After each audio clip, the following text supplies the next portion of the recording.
What up, though? This is the Roar of the Lions UK podcast, the podcast where six random guys from around the British Isles get together to talk about anything and everything Detroit Lions. My name is Anthony Fitzpatrick, and I am joined by Ryan McCluskey. And it is Wednesday evening, and that can only mean one thing, as you know.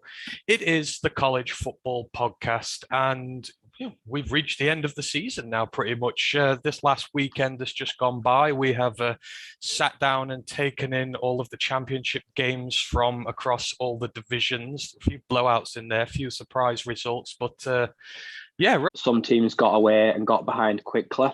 Some didn't deliver as they promised, and some, I'd say, caused a bit of a shock. It was very interesting across the board. It played out for a fantastic end to the bowl contest and making the playoffs. It gave the committee some real head-scratching decisions to make. It came to right in the end, but for me, some teams really let themselves down when it came down to it. Been really good all year, and then when they finally got there, they just kind of shot themselves in the foot. So it was highs and lows the weekend. Yeah, definitely. You go through such a very long season like this, and it gets down to some of these last games, and just for some of them, you're like, oh, you do feel quite sorry for them in a way, getting so far and then just sort of coming up short in these big games. But most of these teams are going to get some reasonably good bowl games in. We will go through those at some stage, maybe not today, but in terms of today's show, so we're going to go through a bit of news, then we're going to take a look at the games that happened over the weekend, all the conference games, and then me and Ryan are going to redraw our half-season mock drafts. Obviously, if you've watched the show over a period of time, I think it was week 8, we did a half-season mock draft. We gave our thoughts on the players we'd want there, and now we said at the end of the season we'd go back, we'd see what happens. Obviously, draft boards get updated all the times. Our own preferences shift. So we're going to go through the Lions mock draft and we're going to see who we have picked. But for now, we are just going to drop into some news. So the Heisman finalists have been announced for this season. And as always, this is a bone of contention, especially for certain fan bases if their player has missed out. So it's gone down to a list of 4. We've got 3 quarterbacks and we've got an edge, which should probably give away who one of these guys is straight away. So the finalist list in order, we have quarterback Bryce Young from Alabama, who has had an absolutely amazing season. It's absolutely no surprise he's on this at all, and he's been the odds-on favorite for some time now. You got quarterback CJ Stroud from Ohio State, who after a slow start to the season again, his offense has just been absolutely wrecking teams as the season's gone along. So, a good pick for him. Third quarterback, Kenny Pickett from Pittsburgh. Coveted by a lot of Lions fans at this moment in time, and one that they're going to be keeping a very close eye on in the draft. And then finally, the edge, Michigan's own Aiden Hutchinson, who has come from out of nowhere over these last couple of months, overtaken Kayvon Thibodeau as one of the favorites to go first in the draft, and the impact he's had on the Wolverines has been something huge. But just to give an honorable mention to some of the guys who missed out, who it's been upsetting people the most, I'd say Kenneth Walker, the running back from Michigan State. He has missed out despite having a fantastic season, but I think their performance against Ohio State probably nixed his credentials for that. And then you've got Will Anderson, the 33 tackle for loss machine at Alabama this year, but his quarterback's been just as good. Ryan, what were your thoughts on the Heisman list when they first came out? Rubbish. I hate it. I don't. Will Anderson is the biggest snub I've ever seen. He's the best defensive player in all of college football. He's miles better, had a far more productive year than Aiden Hutchinson could have ever had. 15 and a half sacks, 79 tackles, 30 and a half tackles for losses. He beats everyone, nearly every category. He also won the award for the best defensive player in the year, but didn't make the Heisman final. It makes absolutely zero sense whatsoever. He should be there instead of Stroud, who I think his time will come in future, just a freshman. But as you say, he started very slowly. He's had a great year, but to me, he's not a Heisman finalist. Kenny Pickett. Pitt have had a great year, and that's basically because of him. That's just because it's such a pass-heavy offense. He's kind of been asked to do so much the last 5-6 years, so it's nice to see him there. But it's Bryce Young. Bryce Young's going to win the award. I don't think anyone's going to take that away from him. Kenneth Walker, he could make the case for the only running back that deserved to be there. So it's a shame not to see him make it. At times later on down the stretch, got stuffed out a little bit in some games, got slowed down a little bit.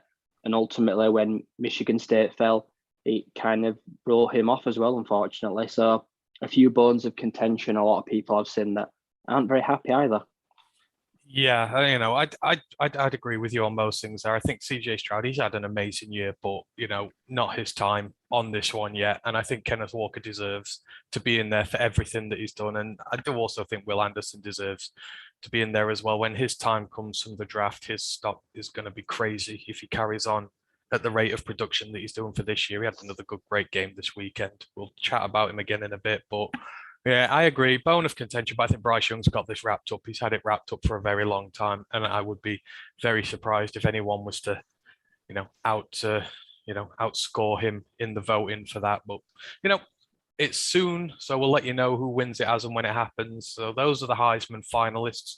Moving on just to a couple of bits of head coaching news. I'm not going to go crazy like last week. There was absolutely loads. So Oregon head coach Mario Cristobal, he has left the Pac-12 and he is heading over to Florida, where he's going to take over at the Miami Hurricanes. His last act with the Oregon Ducks, we're going to talk about it in a bit, was to get hammered by Utah in the Pac-12 championship game. But he's heading over to a Miami side. They've got a great quarterback. I know you really like him there, Ryan. Possibly a good situation from there. What do you make of this move? And are you glad to see the back of him, or are you not too fussed about this one? I'm not too fussed. We said the other day that if they lost again, which they did, like it was ugly, that it would probably condemn his future. It was a pretty easy hire. I think he's from that area. I'm pretty sure that's pretty much where he reigns from. So I think he's kind of going back home. Miami have got a lot of attraction. They've got good boosters, decent recruiting.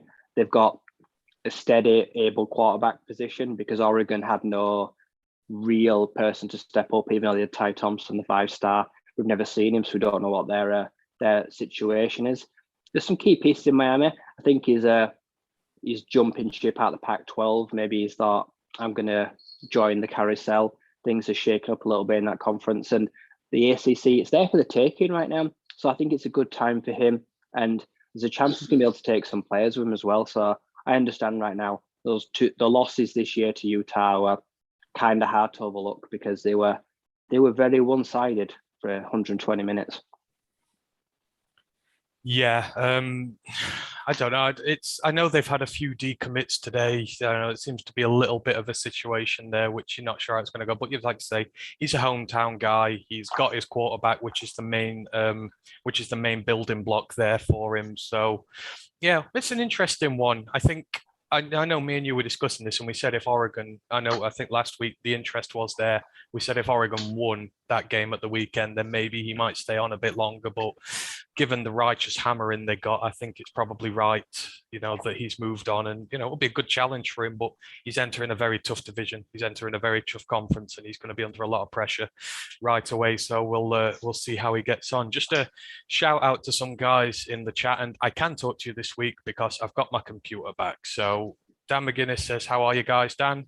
We're doing really well, thank you. We really appreciate you joining the podcast this evening. It's always great to see people in here. And we've got Depth Fan Man in there as well. He says, I like Cristobal heading over to the U.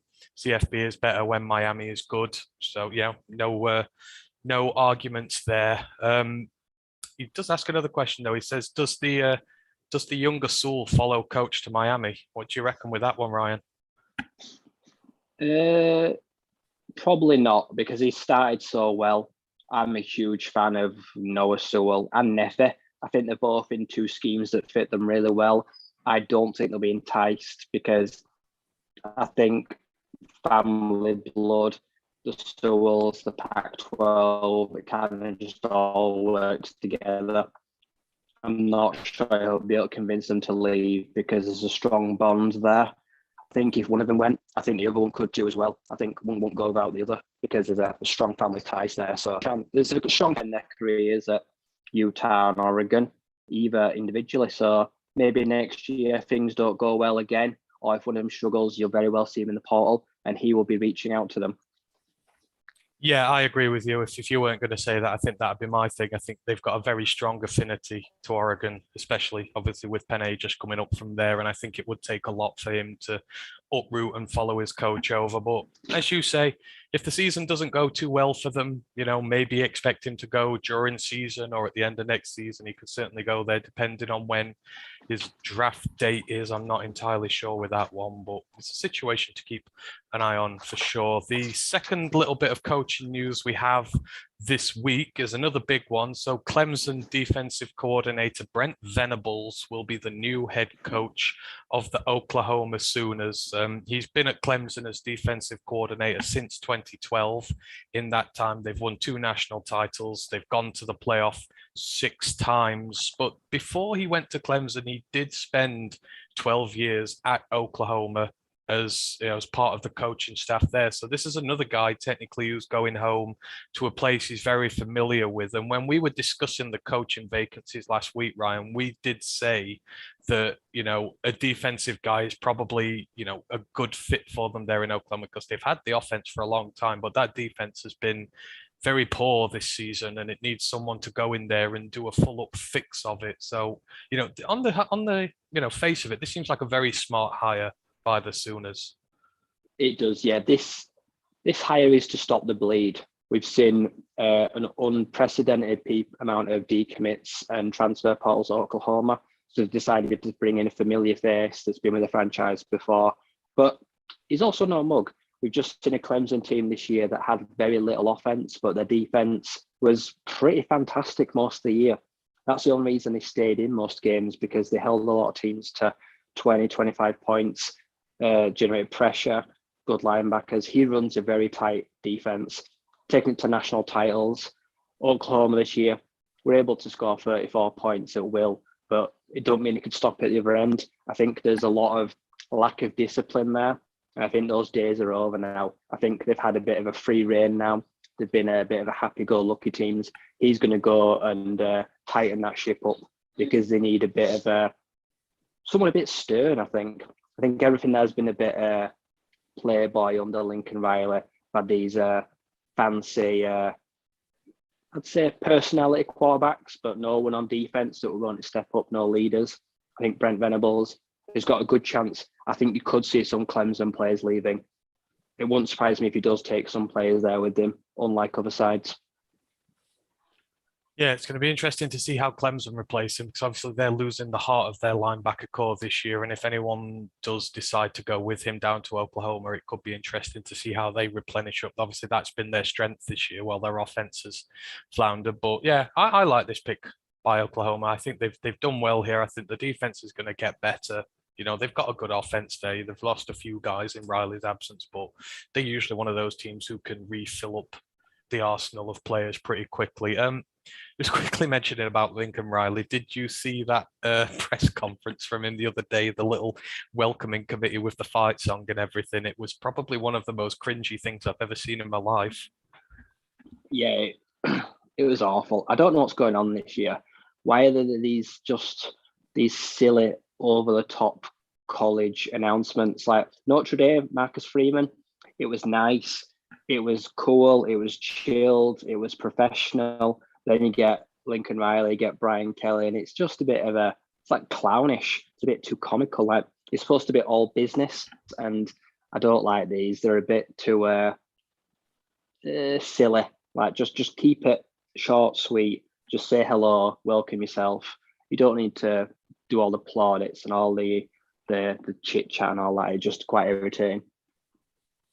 Yeah, it does seem a bit silly. I mean, you said, things seemed a bit diva-ish in Oklahoma with him there. Now they seem to have followed him to USC with him. And speaking of, he's got a hell of a job on there. They lost to Cal at the weekend. This was a Cal side who lost to Arizona, their only win this season. He's got a lot of work to do there at that team, doesn't he? He does, yeah. Jackson Dart started his first game. He's supposed to be the heir to the throne of Slovis, this freshman, but 120 yards, touchdown, interception. That is not what you want on your debut when you're impressing a new coach, and they've just had a 5-star quarterback commit and a 5-star wide receiver. I'm pretty sure Jackson Dart is now never going to get a chance at USC because those recruits that followed him there, they're probably going to step right in. But they're going to have to find some rhythm and find it quickly because they will not tolerate a bad year. He is literally starting on a hot seat already. Yeah, absolutely. It's going to be very difficult for him to get in, like you say, with quarterbacks. There's just so many, especially Oklahoma. He's sort of like Tanner Mordecai, never get a look in there. Jackson Dart, he's going to have to really do well in camp to try and get a look in next season. But, I hope he does get a go. They've hyped him up for some time, and you want them to get a fair shot at it. But yeah, that introductory press conference was very funny. And Det Fanman in the chat raises another one. Talking of funny things, I think we did mention it a bit last week, but Brian Kelly and his southern accent he put on during his introductory at LSU, I think that was probably just as funny, if not funnier than that. It was really cringy to see that. At the same time, it's been hilarious, wasn't it? It was awful. If you go on Twitter, everyone keeps sharing that meme and that video of Michael from The Office when they're playing the murder board game. He's always going, "I do declare," like he's got that proper southern accent. Like it's just like for like, and it makes it even worse because you can see the similarities of how just false it sounds. Yeah, exactly. It'd be like us coming onto the show and trying to speak with a thick American drawl or something like that. It's just we wouldn't dream of it. You just speak how you speak. No need to try and fake an accent otherwise. But yeah, that was also pretty funny. I was going to go through the college football playoffs next, but I think I'll leave those until we've done the reviews of the games, and then we can go through those a bit more. So obviously, we've been keeping an eye. The playoffs have already started, not in the FBS, but in the FCS. There were a couple of shocks last weekend. There's been transfer portal goings on in the FCS, which have been turning team seasons into turmoil whilst they're still trying to play games. It's been very enthralling. And Ryan, if you're going to give us the latest update on what has gone on in the FCS playoffs. Yeah, there was some very interesting results. Sam Houston State, the number one side, they did not look like number one at all. They were playing the incarnate word Cardinals, and it ended, I believe, 49-42. They were tied back and forth, end to end, all the way through three quarters. They just could not put them away. They managed to sneak through, though, to round three, but I'd say it's a struggle. I'd say they made really hard work of that round two, but so did a lot of sides. Villanova, they were playing one of the smaller teams as well in the Holy Cross Patriots and the Patriots League. And I saw some Twitter saying, like, you should stop playing with their dinner, like a cat kind of like pawing around a mouse. They were only won by one score, and both teams got under 20 points. It was a real struggle, but they managed to just kill it off in the end. But I feel like maybe they didn't take them too seriously. There was also my pick, the James Madison. They blew away Southeastern Louisiana. That finished 60-29. They were good at 4-5 score lead. They weren't messing around. I was really impressed by them. They look like a team that's going to impose their will going through these playoffs. Also made it into round three. Montana, we said that was the game to watch, and it turned out to be that. It was the Montana versus Eastern Washington, where they asked the EWU asked their quarterback to attempt 80 passes just to try get that. They fell on the losing side. He had 5 touchdowns and interception and over 500 yards. So he did absolutely everything he could there, Eric Barriere, but there was no lack of ground game, which helped Montana get on top of that. They had multiple rushes over 40, 50 yards. And those are the big sides. There was really interesting games there. And the round three will start this weekend. We will be getting into the quarterfinals soon and into the semifinals. And I'm going to probably look at some players as well next week for the who are to watch, possibly going into drafts that are still live right now in the playoffs. But it was a great week, and I will get in the full playoffs. I'll go on Twitter as well. I'll get the full bracket and everyone so people can see it. But it was a ridiculous first week, I must say. It seems it. I mean, just when you mentioned that thing about the quarterback with 89 passes in a game, you're just like, Oh my God, his arm after that must have been absolutely killing him. That's not something sustainable when you're asking your quarterback to throw what would twice be a big load in the NFL, is it? It's not, no. And someone told me on Twitter that's not even the Division One record.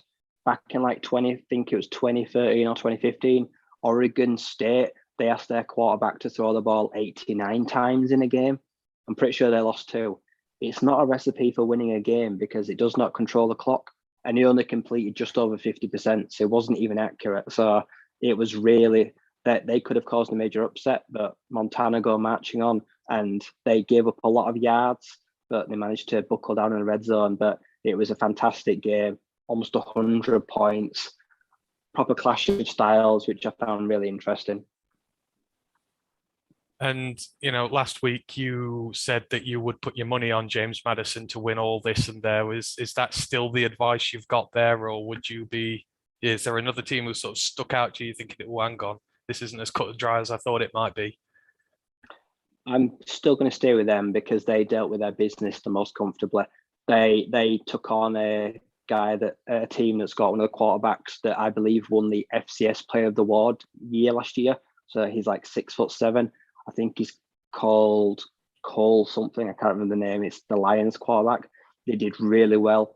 They won by nearly 40 points. So in the end, it was a cakewalk. I believe now they meet Montana.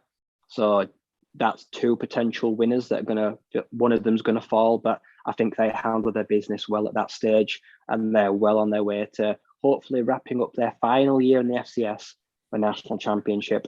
But I'm still going with the Dukes because I like what I saw. That's it. So James Madison still the bet from our local FCS guy here. So yeah, we'll keep a very close eye on them as going forward. It's intriguing there now, and they'll finish before the FBS ones even start. So it keeps us going in the meanwhile until they begin and all the bowl games come around. So that's everything really for the news this week. Unless there's anything else you want to add on, Ryan, that you've seen knocking about that you want to put in there. I'll just say one large, interesting bit of news. The quarterback this year that set the record for the most touchdowns in a game from Presbyterian, Ren Henley, who threw 10 touchdowns. He entered the transfer portal, so he's leaving Presbyterian as one of the most famous quarterbacks of all time.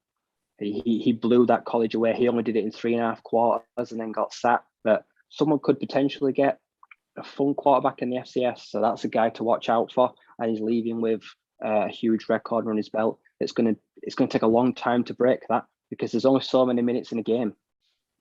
Yeah, I mean that's like throwing one every 6 minutes, and if you think drives can sometimes take 4 or 5 minutes, I guess, and you've got to wait for the other team to go as well.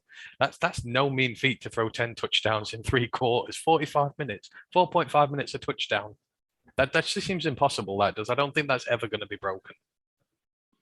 No, not unless they play. Only it might be it might need overtime for anyone to even match it because they literally just let him sling it round, and took him off to just appreciate him, and then a backup came in and threw 2 touchdowns. I think they scored nearly 100 points that game. Oh dear. The weird and wonderful world of college football in all its glory. Right. So yeah, as I say, that is about everything for the news this week. So we're going to take a review of the weekend's games. Obviously, it was all the divisional titles were at stake, whether it was between conferences or just first and second in a division. All the teams came together in a big bout of clashes. So we're going to just go through them all division by division. We'll work our way alphabetically down, and we'll see how mine and Ryan's predictions came out for the games that we did bet on. There were some of them we couldn't call, but I mean there were some surprising results in here. But we'll start with the AAC first. That was Houston versus Cincinnati. I know me and Ryan were split on this one. Ryan had Houston. I stuck with Ritter and the Bears, despite thinking that Houston might be able to pull off an upset in this. But in the end, the only unbeaten team in the FBS now, the Cincinnati Bearcats, came through in this game 35-20. With Georgia losing, which we'll talk about later, they are now the only team who has not lost a game this season in the FBS, although I expect that to change. I don't think they'll end the season that way. unless something big happens. But, congratulations to them. They end up being champions of the AAC outright. So yeah, they beat Houston 35-20. Now, this was a story really of two players for Cincinnati who just had incredibly good games. The first one, quarterback Desmond Ridder, he only threw 17 pass attempts. He went 11 of 17 for 190 yards and 3 touchdowns. Obviously, that's a lot of yardage for so few pass attempts. And then the running back, Jerome Ford, what a day he had.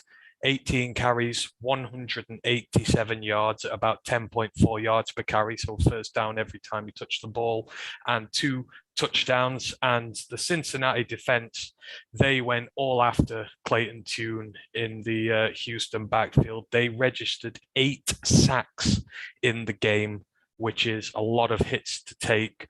And that effort was led by linebacker Joel DeBlanco. He got 4 solo tackles, 3 assisted tackles, 2 sacks, and an interception on the day. A really big day for him.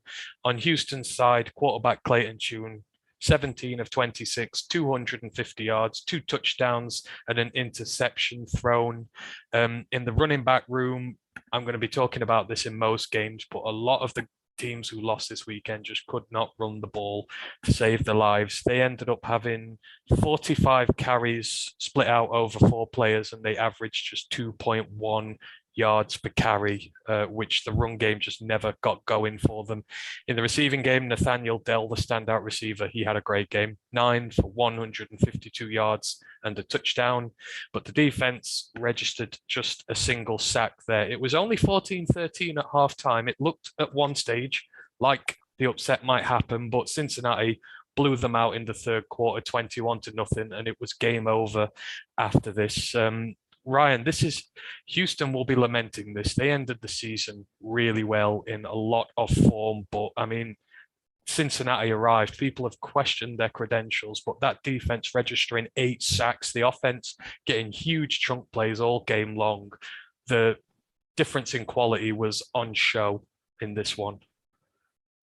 Houston will be really upset, and I think Cincinnati can almost count themselves a bit lucky.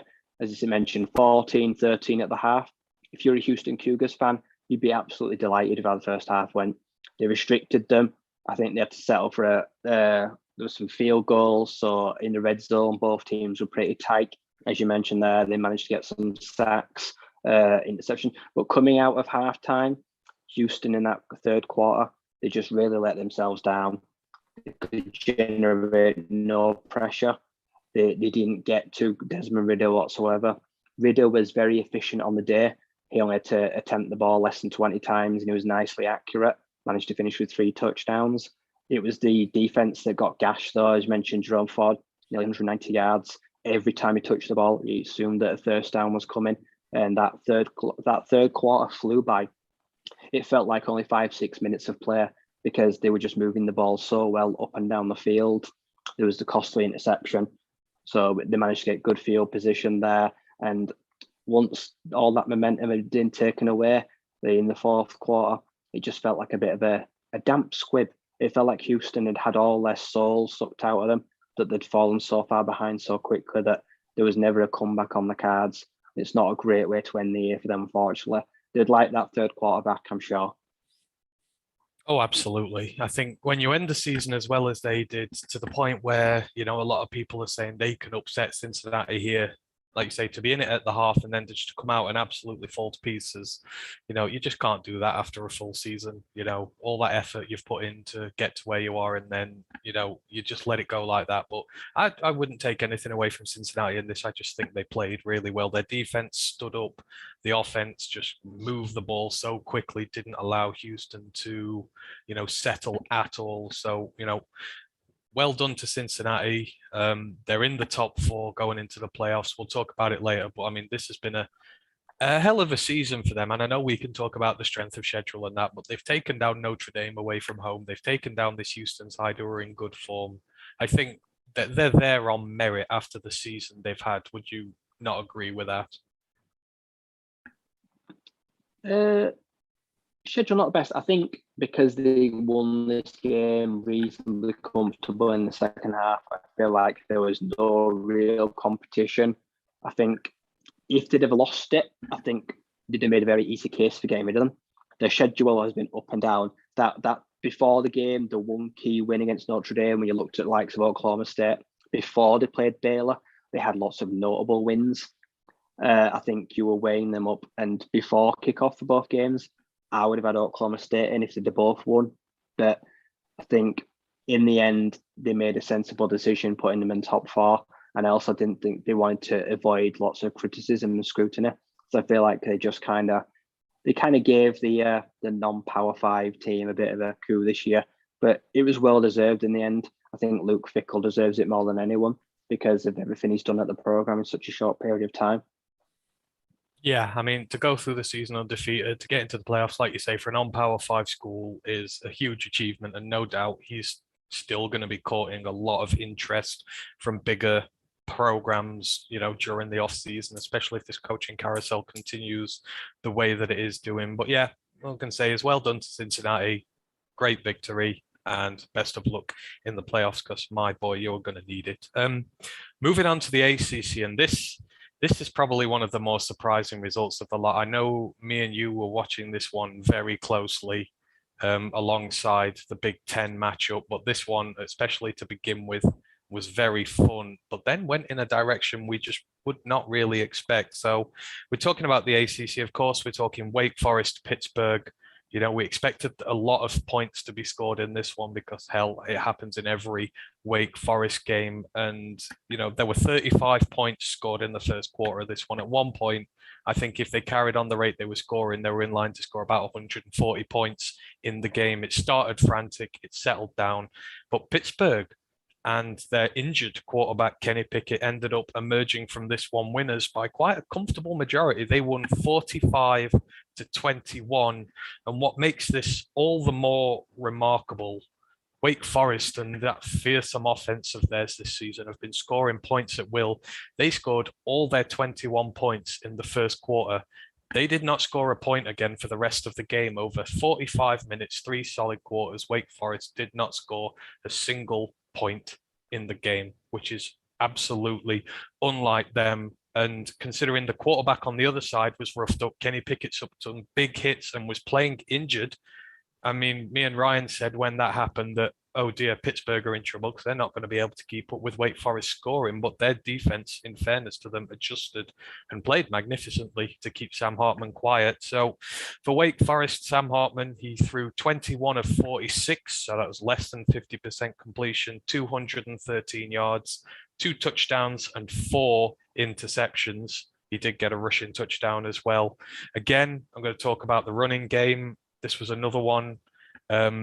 Houston were only averaging 2.1 yards per carry in their game against Cincinnati. Well, Wake Forest, they only managed 2.1 yards per carry in this. They had 82 rushing yards on 39 carries over 7 different players, and they could only manage 2 yards per throw, once again putting it onto the arm of Sam Hartman. The receiving game, Taylor Moring got 4 for 83 and a touchdown, and standout wide receiver A.T. Perry, he got 5 for 54 and a touchdown as well. Defense was only able to register 2 sacks, no picks on Kenny Pickett. On Pittsburgh's side, Kenny Pickett had a very good game, 20 of 33, 253 yards, 2 passing touchdowns, 1 rushing touchdown. Running back Israel Abanikanda, 9 for 55, 2 touchdowns as their running game did contribute to the final result. And then standout wide receiver Jordan Addison, 8 for 126. Another really good game for him. But their defense went to town on Sam Hartman. Linebacker Servo Chea Dennis, he wears 5 solo tackles, 7 assisted tackles, got himself a pair of sacks. And defensive back Eric Hallett, he had a really good game. He got 2 interceptions. One was a pick 6 at a critical time in the game as Wake Forest were trying to come back late. And another was a really atrocious throw by Sam Hartman, which was completely overthrown and went straight to him. But still, 2 picks on the game is good. And they sacked Sam Hartman 5 times as well. I mean, when Pickett went down with that injury, Ryan, we thought, that Wake had the advantage in this. But, I mean, you've got to credit Pittsburgh's defense. To keep them scoreless for 3 quarters is no mean feat whatsoever. No, they brought they brought tons of pressure. As you mentioned, number 7, Sebastian Dennis, like he basically camped a tent in that backfield. I really enjoyed watching him. He had range. He was getting through that like a knife through butter. That offensive line had horrible day. The offensive line. They created no holes for Christian Beale.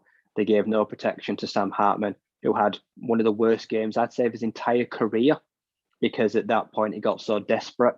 He was just throwing. He was making throws in windows that weren't there. He was overthrowing guys. Unfortunately, I think the big stage got a bit too much for him because there was 0 run game. That defensive line just crumpled the O-line, created no holes to run. So bad field position. They usually were starting quite deep as well, and they just could not get anywhere. They weren't able to get far from their end zone many times. They were punting a lot. It was the worst game all year. But Pitt, really good. We saw some toughness, some resilience. We saw that Pickett got a huge shot to the ribs, came up winded. He was in the blue tent twice. He had cramps. He couldn't breathe. He was just leaning over like an old man, trying to catch his breath after each drive, but still delivering strikes and blows downfield. It was also helped by not a fancy run game, but at least it helped. It took a little bit of pressure off him. What Wake Forest couldn't say, those 2 touchdowns. He moved the ball into the red zone and let the running backs do the rest of the work. In the end, it got to get away from him, the game, Wake Forest. The first quarter was really good back and forth strikes, but then on, they were a total non-factor in the game, unfortunately. And it became a pretty dominating win. I thought it would have been a lot closer than that, but Wake Forest, for the first time this year, did not score 35 points, I believe. And that was the only time all year, other than the Clemson loss, where they did not score that point. So they got totally nullified. So Pitt's D had themselves a day. I think, it's just the thing about their season. Their offense has carried them, but like you say, against Clemson, they came up against a stout defense, which just shut them down and exposed their weaknesses. And I think that's just exactly the same as what's happened here. I think Hartman threw early and got a lot of success, but like you say, they brought pressure. They put him under an immense amount of it. They shut the run game down completely. I mean, after the season he's had, the amount he's thrown, the amount they've put on him, I think it was inevitable that I think he was just. I said it a few weeks ago. I think it's burnout. 4 interceptions in this. That second one to Hallett was just one of the worst throws I've ever seen him make, and it just feels like fatigue after the end of a really long season. But it's a disappointing end for them, isn't it, to go down in such a miserly fashion, conceding 31 points unanswered and not being able to score any themselves. Yeah, it was super disappointing. And the worst thing is, for me, it's worrying because that's a blueprint now how to stop them. I could see them next year being totally average, because you've seen now what you do. You take away the run game. If they can't get a transfer running back or improve that O-line, they will not get to this title game again next year. Teams have figured them out, I think. Such a pass-heavy offense. They've got such a leaky defense. For a title team, they are so far away from where they need to be. And they rode their luck so many times this year. In the end, they got caught out, unfortunately.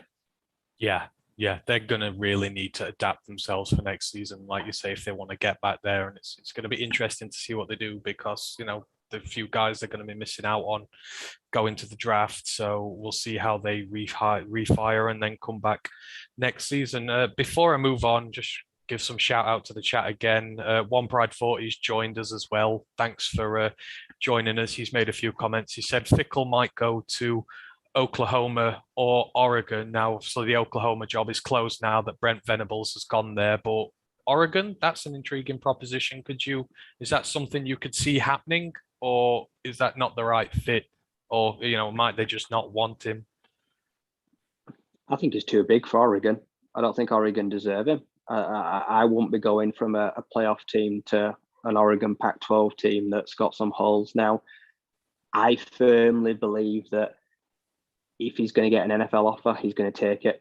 We saw that the rumors came out, the whisperings that he had a small interview with the Lions before Dan Campbell did. If there's any truth in that, I expect some teams are going to double dip this year, come back and try to speak to him again. If an NFL team comes into it, I think Cincinnati will have a very hard time coming on, but he won't leave them. I don't think he's not going to leave them for. I'd call Oregon a lesser side, even though they've got maybe more household names. I just don't think they have the caliber. All they've got is strike me as someone that is obsessed with. Yeah, I don't know. It's a hard one to call this. It's like you say, it might be a move sideways, but Oregon, they can attract the big names and that there. I think he would at least consider it, but it's an intriguing one. So we don't know. One Pride 40, that may happen. He also mentions in the chat Walker should have gone to New York over Pickett. That's obviously referencing the Heisman results. I mean, I don't know. Walker should have gone. I think it's either Pickett or Stroud. He should be going over one of the two. But yeah, we do agree with you on principle there. One Pride 40. And then Det Fan Man mentions about one guy we forgot to mention in regards to the transfer portal. I know we've done a little looking on there, but that's Quinn Ewers. He says the OSU QB transferring is interesting news. He's excited to hear he's already out the Big Ten. Obviously, probably been a Michigan fan there, being the highest rated OSU quarterback of all time. It is an interesting one for Quinn Ewers to decide he's not going to try and fight for the job at OSU. And looking at sort of early projections here, I think he's looking at ending up somewhere down in Texas. I believe the Longhorns and Texas Tech are fighting over him at the minute, with the emphasis being on the Longhorns. What do you make of this decision to walk away from Ohio State after one season and go elsewhere?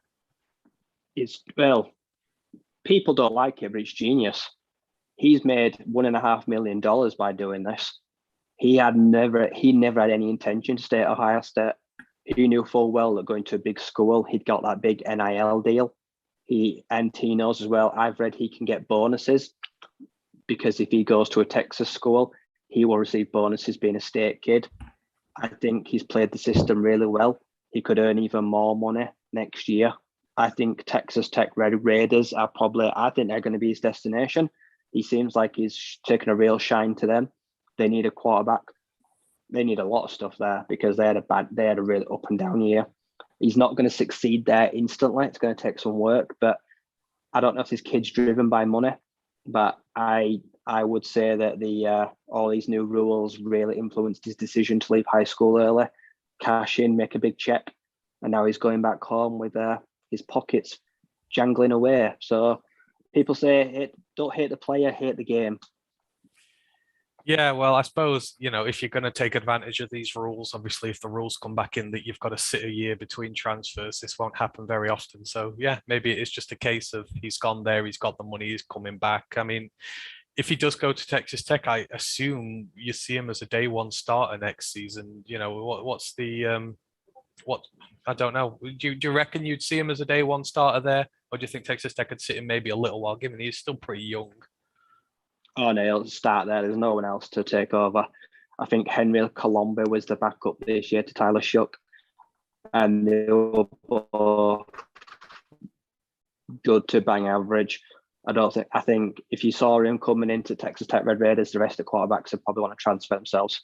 Texas kid, I don't think there's any chance he wouldn't start. But I'm not sure what his attitude's like or his work ethic. I really don't know a lot about him. I don't know if it's going to be a good decision out takes on him. He could be an absolute star.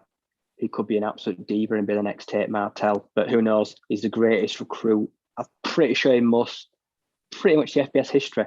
Almost a perfect 1 and 5 stars, and you never get that. So talent-wise, he's probably generational. It's probably going to be attitude and work ethic and find the right school. But if I was a Red Raiders fan, I'd be very excited because the Big 12 is so competitive now, and they're not in the competition. They have to do everything they can to get in there. I don't want to see him at Texas because that's just boring. They've got loads of high-level recruits anyway. Yeah, you do want to see the competition levels up, and I suppose he instantly becomes one of the best quarterbacks in the Big 12, despite not even playing a snap, I guess, just because of the caliber of recruit that he is. But it's going to be interesting to see where he lands up. I mean, that Longhorns offense can put up points when it wants to, and with him at the helm, I mean, good Lord, they could really put down some drubbings on people next season only if they can sort that defense out. But yeah, I've not seen any crystal balls or anything for him yet, so we'll have to wait eagerly to see which part of Texas that he goes to. One Bride thought he's still in the chat. He's just mentioned a few Michigan State related bits. He just said they've picked up Jacoby Windman from UNLV. I believe he's a linebacker. I believe he was 15th in the power ranking in the transfer portal. So that's quite a big pickup there for them, and they are in need of a linebacker next season. Yeah, they struggled this year against tight ends, crossing routes, teams that could run the ball pretty well. The secondary was relied on, but everyone kind of just like cut out the middle because the linebacking core just wasn't there. So that's a nice pickup for Mel Tucker. Yeah, they need to fix it. I think I read somewhere that they were the highest passed on team this year. I think, or it was either first or second, having the most passes thrown at them. And, people realized that they couldn't defend very well against it. And that's unfortunately where they came up short in their defeats, which was a shame because they've had a really good year. And, despite it all, you'd still take what they've had there. So, yeah, hopefully a few more recruits to come and help them there. One Pride thought he also mentions, he says, with Walker been snubbed for the Heisman, do you see him staying down in college? Because I think he's still got some eligibility left, hasn't he? Or, is he still going to take it this year while his stock's at his highest? I would imagine he will declare. He will declare because he will look at what happened to Chuba Hubbard because he had one of the best years in Oklahoma State history, got hurt, decided to turn for his senior year, had injuries, only got to about 600 yards, probably went about 3 rounds too late, never return, even if you've got eligibility, after you've had a fantastic year, because the risk of injury is just not worth it. And Chuba lost millions of dollars because he slid just because he declared 1 year too late. So there's no chance he's going to stay in college. If he does, he's a fool. Yeah, and I think, with the class that's coming through this year, there's only a few guys there who are like top level guys at the minute, maybe. So you've got your Brees Halls, you've got your Isaiah Spillers. It's probably going to be one of his best chances for a while to go high up in the running back rankings if he wants to. So I'd expect him to go there as well. Cheers for your questions, One Pride. If you've any more, don't hesitate to ask us. Moving on now, we'll go through some more of the championship games from the weekend. We've gone through the AAC and the ACC, so we now arrive at the Big 12. And oh dear, this was a cataclysm of mistakes, of bad play, and weirdly enough, it was one of the only close ones that happened this weekend. So obviously this was Oklahoma State. They won the division outright, coming up against Baylor, who've had a really good season, a really good end to it, knocked off some good caliber teams. And, we said the upset could be on air. I believe you took the Baylor Bears for this one, and I took Oklahoma State. But Baylor came out top 21-16. This was a low scoring affair, and the second half especially was very hard to watch. It was 21-6 at the half to Baylor.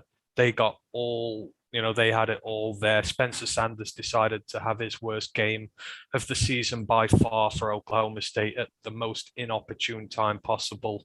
It was 10-0 in the second quarter. They did have a chance to come back, but just a cataclysm of errors made this one very tough to watch. So just to go through some of the stats for Oklahoma State, Spencer Sanders at quarterback, 31 of 46, 257 yards, 4 interceptions, no touchdown passes thrown, just 4 picks. Rushing, this is another one. This is even worse than the other two. Their rushing game was just non-existent. Sanders rushed 13 times for 33 yards. Their actual running back, Jackson, he got 19 carries, just 31 yards. In total, they got 70 rushing yards on 40 rushing attempts at just 1.75 yards per carry, which is, Lions under Matt Patricia last year-esque bad. In the receiving game, Devonta Veon Martin, he got 9 for 88. And then Colin Olivier, the defensive end, picked up a couple of sacks. They got 4 altogether. On Baylor's side, their quarterback, Blake Shapen, he went 23 of 28, 180 yards, 3 touchdowns thrown. Running back Abraham Smith, he got 17 carries for 63 yards. But again, they only had a net 62 rushing yards on 32 carries. This really was not a good game for running backs. Tyquan Thornton, the wide receiver for Baylor, he got 6 for 71 and a touchdown. I know you watched this one, a lot, right? I only got to see bits of it, but especially in that second half, trying to score points, the amount of mistakes in there, it was quite grim viewing. Oh, this game was horrible from the first minute to last, but that it was so bad it was good. Spencer Sanders decided to have his second meltdown of the year because earlier in the season he threw 3 interceptions against Baylor but won. So on the year now I think he finished with 3 touchdowns and 7 interceptions in 2 games against Baylor. And I kind of feel for him because he's been on a long journey. He's been in football a long time. He's bounced around. Probably one of the biggest games of his career, and it was an absolute disaster. The offensive line got dominated. Baylor blitzed everyone they could. They sent as much pressure as they could. They used the safeties, the backers, everyone. He made ill-timed throws. There was receivers getting blasted by safeties, ball getting coughed out. They weren't all on him, but that Baylor defense was absolutely legit. Jalen Petra, who only made the flex for the Big 12 SEC All-Team of the Year, phenomenal game. He looks a proper weapon at 6'2". He came in like a missile at times. He looks really good. He had a nice game. The secondary put a blanket on guys, fooled Spencer Sanders into making awful throws. And then the other side, the Baylor quarterback, Kurt Shappers, inexperience. It was Bonigan that played a lot of the year. This kid came in to replace him, and he played a near perfect game. He wasn't asked to do much, but he had 78%, 3 touchdowns. He had a really nice game.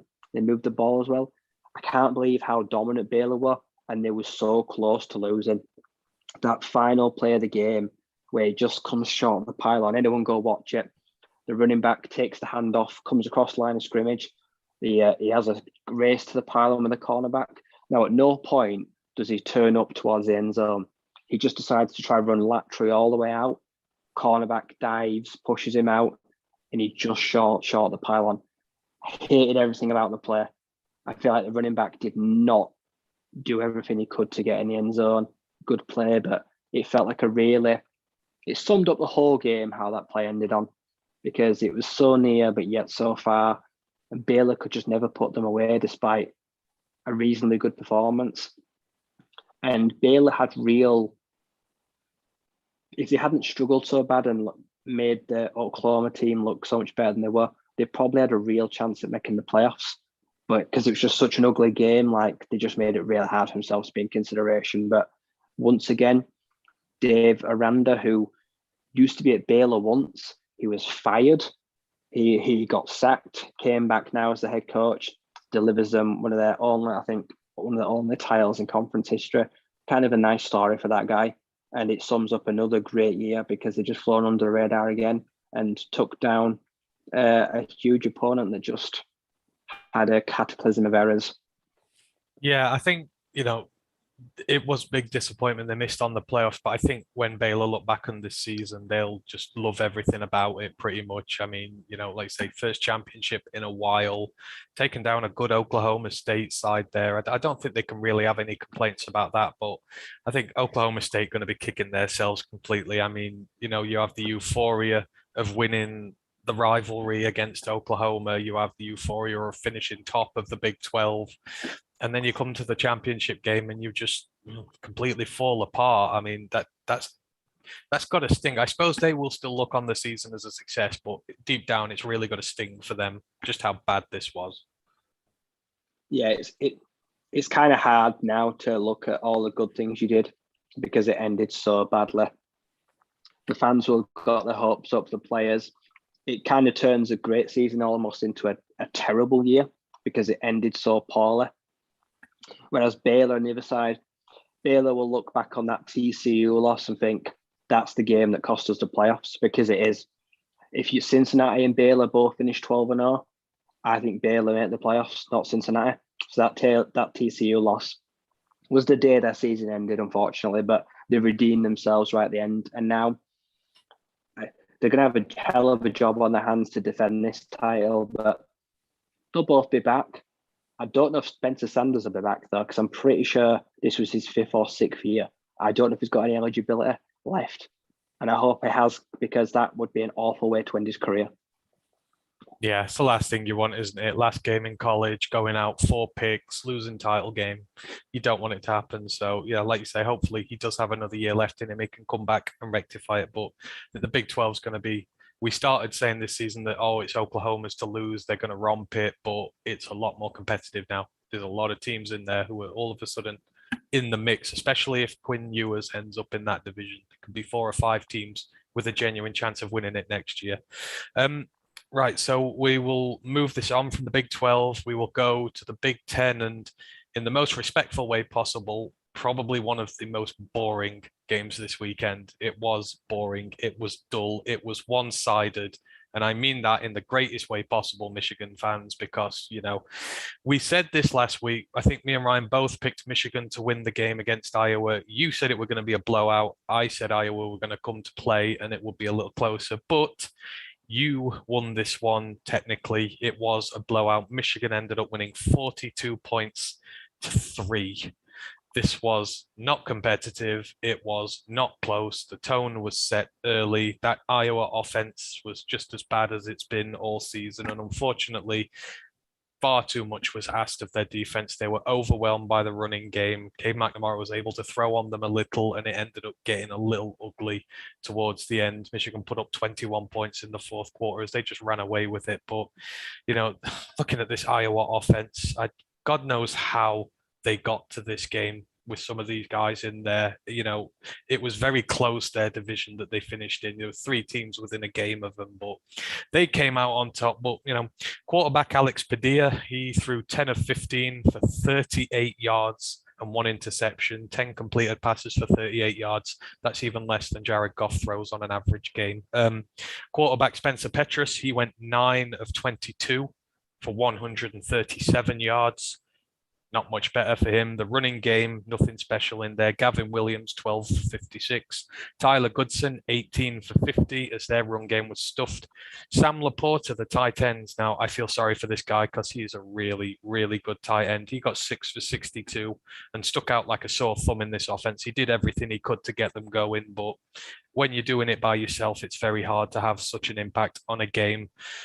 Defense got 2 picks. Obviously, the Iowa defense is one of the best in terms of turnovers this year. They've given the offense chances to do it, but there's so many, in so many of the defeats this year, we've seen they just weren't able to take advantage of them. And they only got 1 sack on the game.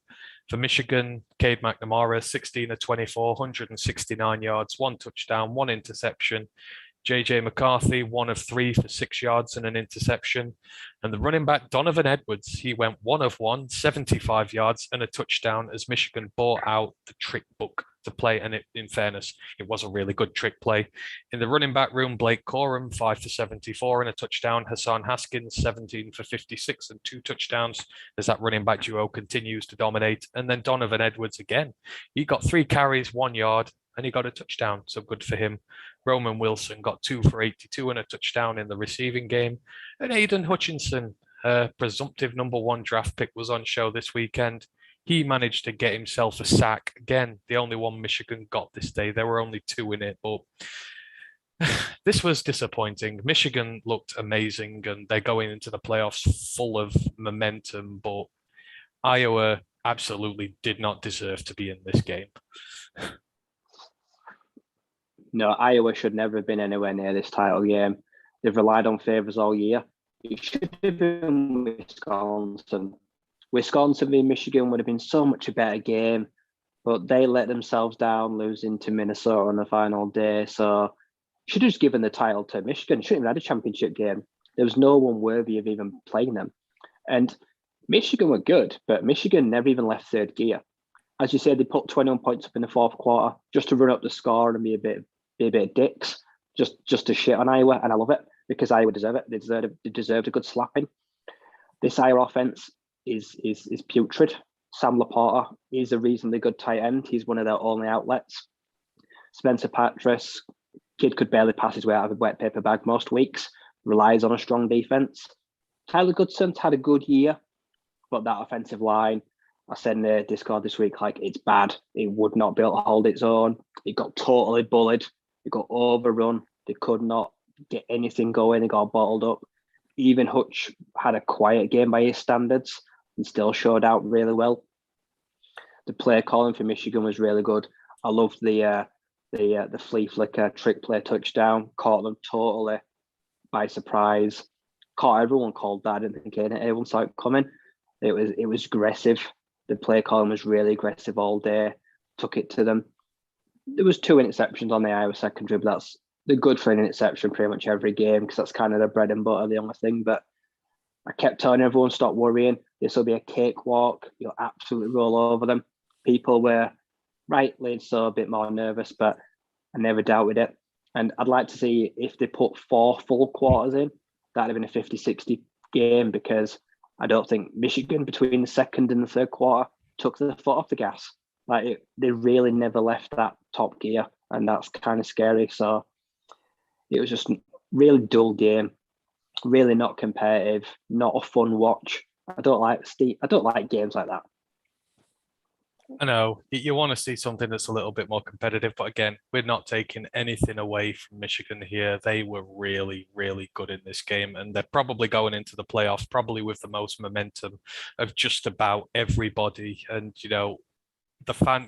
the supporter base was, when they lost to MSU especially, people were calling for Harbaugh, maybe to leave, but their supporter base seems united behind him now, and all the momentum seems to be with them. So, they're, whoever comes up against them in the playoffs is going to have a really hard day. Chrome has joined us in the chat. What up? Thanks for joining us. We really appreciate anyone who comes and listens to our pod here. He asks about what they're going to, he asks about what they're going to look like when they play against Georgia. I mean, sorry, that's One Pride, actually. We'll talk about the playoffs very shortly, so stick with us and we'll give you our thoughts on that. And One Pride 40 has also said, what other defensive ends would we like in the class for the Rams pick if we select Hamilton? When we come, we're doing our mock drafts later. We did the half season ones. We're going to do the final season ones. We'll put some chatting about that then. So do stick with us and we will answer your questions. But again, thanks to everyone who was in the chat, conversing with us. I would say we really do appreciate you being in here. Yes, you were right about this one, Ryan. We will listen to you in future when it comes to this. Iowa were terrible. However, I do get a little tiny bit of revenge in the next one. So that's the Big Ten. We're now going to CUSA. This was Western Kentucky v UTSA. Me and you were split on this. You were behind Western Kentucky and Bailey Zapp. I was behind UTSA because of the season they'd had, and I was really disappointed that they lost their unbeaten record in the final week. But again, this is another one that promised maybe to be close for the vast majority of it. And I mean, the scoreline ended close, but for the vast majority of this, UTSA were in charge, and it was only because of Bailey Zapp's near-on heroics that this ended up in anywhere near the scoreline that it was. So UTSA came out of this game 49-41 winners. So they win CUSA championship. This is one of their best seasons they've had in forever. And, congratulations to UTSA. It's been a great season. It's been a great story to follow them. And they really came through in this one. And again, it happened because they worked both sides of the ball really well. So on UTSA's side, their quarterback, Frank Harris, he went 19 of 28, 218 yards, 2 touchdowns. He also rushed 11 times for 81 yards and a rushing touchdown. Their running back, Brendan Brady, and their wide receiver, Joshua Cephas, also completed throws as they brought out the trick book a couple of times, confusing Western Kentucky's defense. In the running back room, well, Ryan mentioned him last week. He was potentially the difference maker. Running back Sincere McCormick, he had the game of his life when he needed to. 36 carries, 204 yards at an average of 5.7 yards per carry, which is very healthy. And he got 3 touchdowns. And then Brendan Brady, he got 6 for 21 and a touchdown as well. In the receiving game, Zachary Franklin, 6 for 67 and 1 touchdown, as all facets of the ball really came together to win this one for them. Defense wasn't much of a factor in this, especially when 90 points are put up in a game. But their linebacker, Clarence Hicks, he got a couple of sacks on Bailey Zappa as he started to tire later on in the game. On Western Kentucky side, this couldn't have been more one-sided as to which side of the ball they used if they tried. So Bailey Zappa, He's had an amazing season. He went 36 of 59, 577 yards, 4 touchdowns, 2 interceptions. I mean, threw nearly 600 yards. He ends the season. Obviously, they've still got a bowl game, but he's over 5,500 yards on the season now, which is just incredible. So for him, 577 yards. The rushing game, 14 carries for 26 yards, and half of those carries were for Bailey Zappa.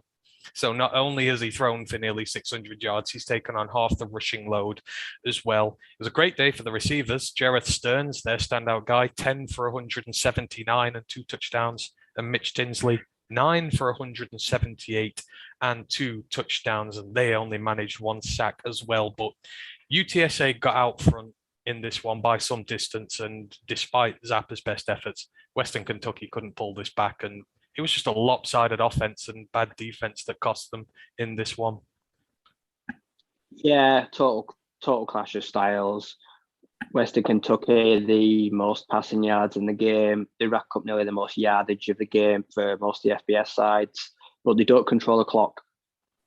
Someone like UTSA managed to control the clock really well because such a run-heavy offense.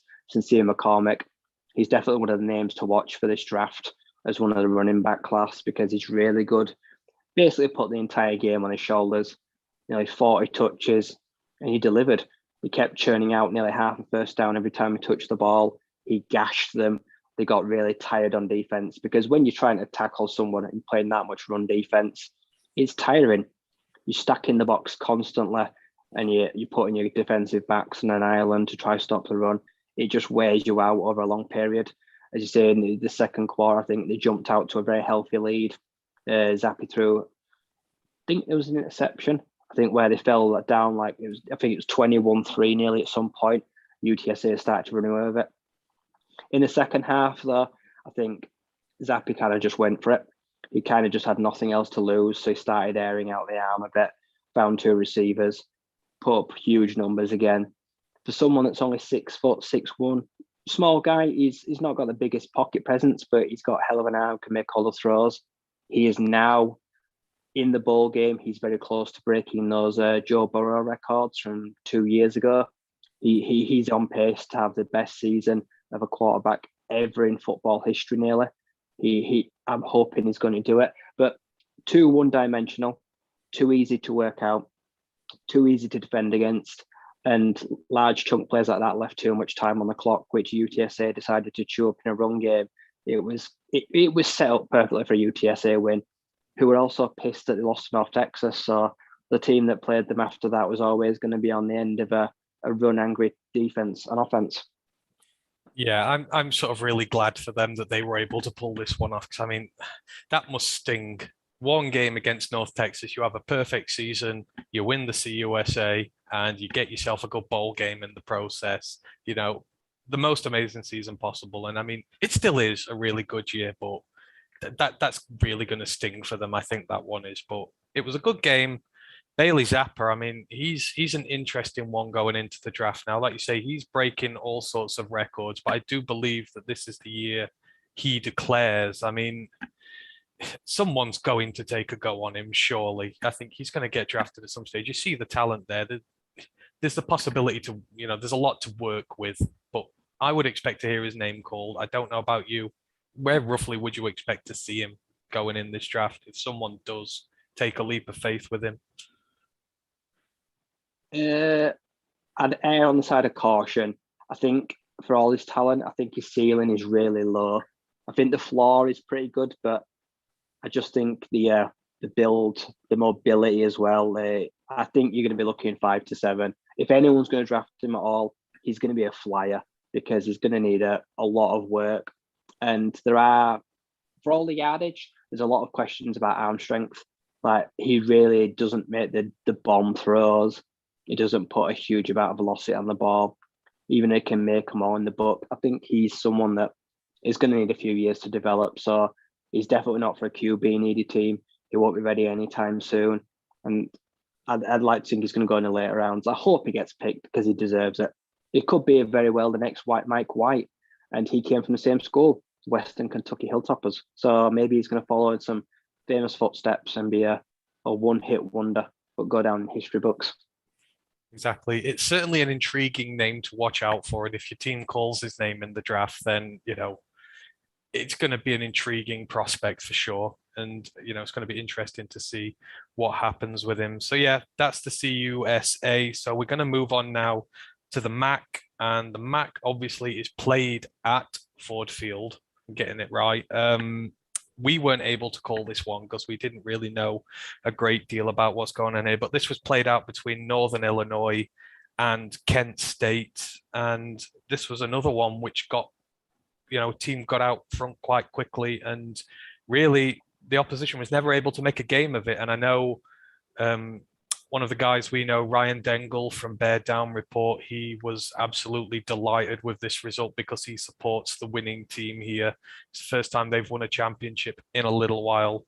And this was between Northern Illinois and Kent State, and Northern Illinois ended up winning this one 41-23. They shut Kent State out in the first half. They took in a 17-0 lead. Kent State did score a touchdown, but it got chalked off, I believe, for holding. It was about 75 yards as well, which could well have changed that game. Those pesky holding calls ruining things for you. And they were just never really able to get back into this one. Northern Illinois kept a healthy lead, saw it out in the fourth quarter, and they quite rightfully are champions of the MAC. So for Northern Illinois, Rocky Lombardi, our favoritely named quarterback, he went 7 of 15 for 102 yards and an interception. Those are atrocious figures for a quarterback who wins by so much. But it was their running game where they got everything done here. So their running back, Javon Ducker, 29 carries for 146 yards, averaging 5 yards per carry. So again, half a first down every single time he touches the ball. Rocky Lombardi, the quarterback, he had 8 carries for 17 yards and 3 touchdowns. And their other running back, Clint Ratkovich, got 9 for 24 and a touchdown. And on their defense, well, it was a hell of a day for their cornerback, CJ Brown. He had 6 solo tackles, 4 assisted tackles, 1 sack, and he also managed to get himself a pick 6. Very well picked off pass, actually, which changed the momentum of the game. Just as Kent State were threatening to get back into it, he got that, and that pretty much ended the game then and there. On Kent State's side, their quarterback Dustin Crum, 11 of 21, 128 yards, 1 touchdown, 2 interceptions. He rushed 15 times for 68 yards. And their backup, who they put in garbage time, Colin Schlee, he went 5 of 5, 68 yards, threw for a touchdown and rushed 3 of 22, and also rushed for a touchdown, but they were in garbage time when Northern Illinois were in prevent defense. The running back Xavier Williams, 8 for 93. Wide receiver Dante Cephas, that's Cephas, not Cephas, not related to our guy, 7 for 102. And their defense really did very little, no sacks and just 1 interception. And it was the last play of the first half. Didn't really have much of a bearing on anything. Another one where, it promised a lot, but Northern Illinois ended up quite comfortable here. And, didn't really have much riding on this from our point of view, but I'm really glad for Ryan. I know he's a big fan of theirs, and it's good for him to have a day to celebrate because the Bears aren't giving him much to cheer about this year. This game should have been a lot better. Rocky Lombardi, Dustin Crum, who is draft eligible this year, who's had a nice career at Kent State. He could maybe get drafted later rounds. Those 2 names should have been lighting up the scoreboards, but in reality, neither of them did very little through the air. Even what was found was very little passing in an indoor arena, so you can't even blame the conditions for this one. Even such a run-heavy game, it was a lot of strong defense. He got 3 touchdowns, but you say 17 yards. So Lombardi kind of he filled his boots, didn't he? He padded up his stats at the goal line, got a few sneaks into the end zone, finished off drives that killed up a lot of time, and then relied on his defense, which frustrated the hell out of Dustin Crum all day. He wasn't able to read it very well. They sent pressure after him, and it turned out they've got a good running game. They got is it Makovich? So they had a strong, heavy 3-horse running game. Did NIU? It was a good offense. It chewed up clock. Also, they're able to pick 6, so they managed to take momentum away at just a key time where you really couldn't have thought to throw a touchdown, especially not when you're trying to get back into the game late in the second half. So they played it well. It wasn't pretty, It was pretty ugly, but defense wins championships. They managed to shut them out for the best part until in the end where they, let's say, they gave up them soft yards, but by then they were comfortable. The game was put to bed, playing that print defense, just chewing up clock, trying to get it done. And in the end, they saw over the line. And the MAC's been fun to watch all year. It's been a wide open contest for many a weeks on Tuesday and Wednesday night. And it's nice to see it fall field, generates a decent crowd. So it was one of those a bit of an uglier game to watch, but they were effective in what they did, and their quarterback play just he protected the ball well, didn't cause any huge mistakes, and then mopped up on the ground. So he'll be happy with his day and gets the Lombardi, gets the title.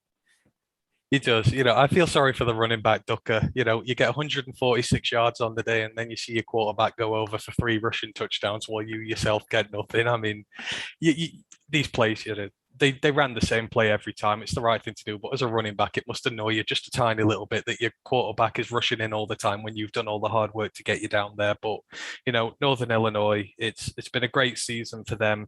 They've got themselves a really good bowl game. They've got the Coastal Carolina Chanticleers in a bowl game. So, I mean, what a huge opportunity that's going to be for them to go up against Grayson McCall and that fearsome offense. Their defense is going to need to be on show that day for them. It's going to be really interesting to see what goes on, but, fair play to them. And I know Ryan is going to be really happy. Shout out to the chat as always. Chrome's still in there. One Pride 40 still with us. We've got William Birack. I hope I've not butchered your name there, who's joined in with us. He goes, I work with WMU's football team. NIU was very much the better team in the game. MAC East was bad this year. Only one team above 500, which is true. And the MAC West, no team was below 500, which is also true. And he also remarks that Deontay Cephas from Kent State should get some NFL looks. Probably would agree with him there. Did watch this one, and he did look really impressive in this one, in fairness. But I think, as he says there, the divisions, the way they stacked up, probably the fair result in the end. Maybe it's time to shake the MAC up a bit. I don't like to see ones like, say, the Big Ten this year, the West are really bad. Sometimes you've got to make them a bit more competitive. If this is a trend that you see where one really struggles to produce above 500 teams, you've got to think about it. I've enjoyed watching WMU. I like Western Michigan. Caleb Ellaby, really good dual threat quarterback who could have his draft buzz maybe next year. So it's a good point. I've seen Kent State play as well as Ian Cephas, Dustin Crum. They've had a good relationship all year. They've done really well in some games. He looks like a good over-the-top threat. So maybe he's going to get some buzz coming out. But it's a fun league. It's a fun MAC. It's good to watch because it kind of gets its own days as well. They don't clash with any other games. So it gets a bit more national attention than some. Yeah, definitely. And it's always fun to see it at Full Field as well. Have a nice, good atmosphere in there, get going. Nice to see people just enjoying it. And yeah, again, just can't say anything other than well done, Northern Illinois, and best of luck in your game with Coastal Carolina. I think if the bowls are there to be watched, that's one that I'm certainly going to be watching. I love to watch Coastal Carolina. So I've not seen the last of you this year. William, he says, I got his name right. I'm really glad I did. Us British, we pride ourselves on our pronunciation. So I'm really glad I didn't butcher that for you. But again, thanks for being in the chat. I can see you having a chat about players there. That's really intriguing. We are reading along with you. So we're going to move on now, and we're going to start what was an incredibly good weekend for the state of Utah. And we're going to start in the Mountain West Conference, where I think this was maybe one of the most surprising results of the lot. This was San Diego State, who I believe have been ranked this season, if I remember my rankings rightly, playing off against Utah State. And they got absolutely blown out in this one. Utah State ended up winning 46-13 on Utah's side of the ball. Logan Bonner, the quarterback, went 29 of 42, 318 yards, 4 touchdowns, and a single interception. Running back Calvin Tyler Jr. went 17 for 41 and 1 touchdown. And in one of the rare occasions in these games, they didn't actually rush that much. They got 65 yards on 28 carries, which isn't really a great deal, but the passing game got it done for them. Wide receiver Brandon Bowling went 8 for 154 and 2 touchdowns, and the state defense got 5 sacks in against San Diego, really disrupting their rhythm as they went along. In terms of San Diego State, this was an awful game for them. Jordan Brookshire, the quarterback, went 11 of 23 for 117 yards. His backup, Jalen Maiden, went 5 of 6 for 50 yards and a touchdown. But in the rush game, it's just really weird. Their top 3 guys over 21 carries averaged over 6 yards per carry, but they seemed to go away from it and not stick with it, which was a weird decision. And then Jesse Matthews, the wide receiver, got 8 for 82 and 1 touchdown. This is one of the results that really raised eyebrows this weekend. I didn't expect San Diego State to get blown out by Utah State, not by a score like this. I expected them to win, and I'm pretty sure I did back them to win this. This was a shock. It was, and you were right. They were ranked. They started this game at number 19 in the country. They were 11-1, and they got absolutely air raided. Logan Bonner was just slinging it for fun. He took their secondary to the cleaners. Multiple receivers got in behind each time for some rather large scores, some long touchdowns, which really took the any momentum, wrestled it away from them.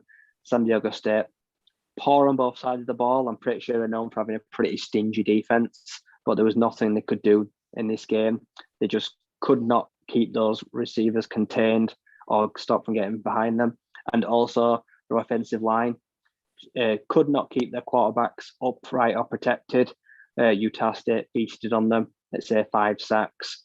It was a great day and averaging a pretty healthy yards per carry. So even when they decided to run the ball, they were still managing to move the chains, take the pressure off, keep that defense honest. And then Bonner just taking his shots. Probably had one of the best days as a quarterback from all championship games. I think this was probably the biggest upset of all of the games.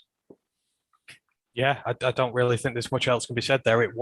I expected San Diego State to win this very easy, and for them, that's probably put a big dampener on their season now to get absolutely blown away by these guys. But as you said, Logan Bonner just had a really, really good game and just, sort of systematically took them apart and took this game out of reach of them. So yeah, the Mountain West, Utah State are now the new kings of the mountain for next season. Obviously, we'll see how that works out because the guys from last year really struggled. So can they keep it up for a second consecutive season? See how they do over the off season and how they come back next year. And I mentioned it had been a great weekend for the state of Utah, and that moves us into your own division, the Pac-12, and we both called this Oregon versus Utah. We saw Utah systematically destroy Oregon a few weeks ago. They won that game 38-7, and you were concerned that, maybe they'd peaked early. Was that just going to be a one-off and Oregon were going to come back and do better in this one? Well, Oregon did do better in this one. They lost 38-7 last time. This one, they lost 38-10. They managed to get an entire field goal more than they got in the last game, and this wasn't even close. I don't know what Utah have done to nullify Oregon, and especially Kayvon Thibodeau. They have just, rendered him completely and utterly obsolete for 2 games. They have attacked him in the run game. They've blocked him really well. They've not given him much chance to have an effect on the game. And their offense has just seamlessly sort of gone about its business. Their run game gets good chunk yardage. They throw it when they need to. There were a couple of foul ups in this one, but Oregon just were not able to take advantage. It was 23-0 at the half.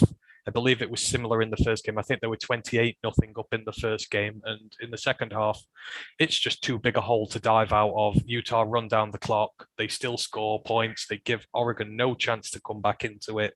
And it's basically rinse and repeat from before. So Utah, their quarterback Cameron Rising, 15 of 24, 170 yards, 1 touchdown, 2 interceptions. There were a couple of bad throws, in fairness, and a really good pick, but serviceable for the day. He did what he needed to do.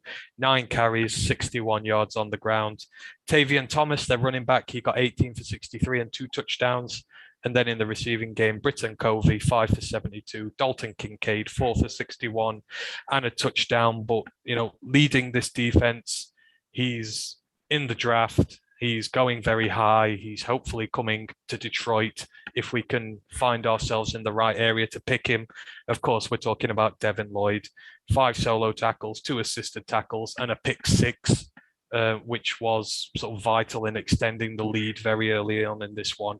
I mean, just the way that he stared down the quarterback and knew where that pass was going before he'd even thrown it. He'd swooped in and picked that thing before it had even been thrown, and he took it to the house.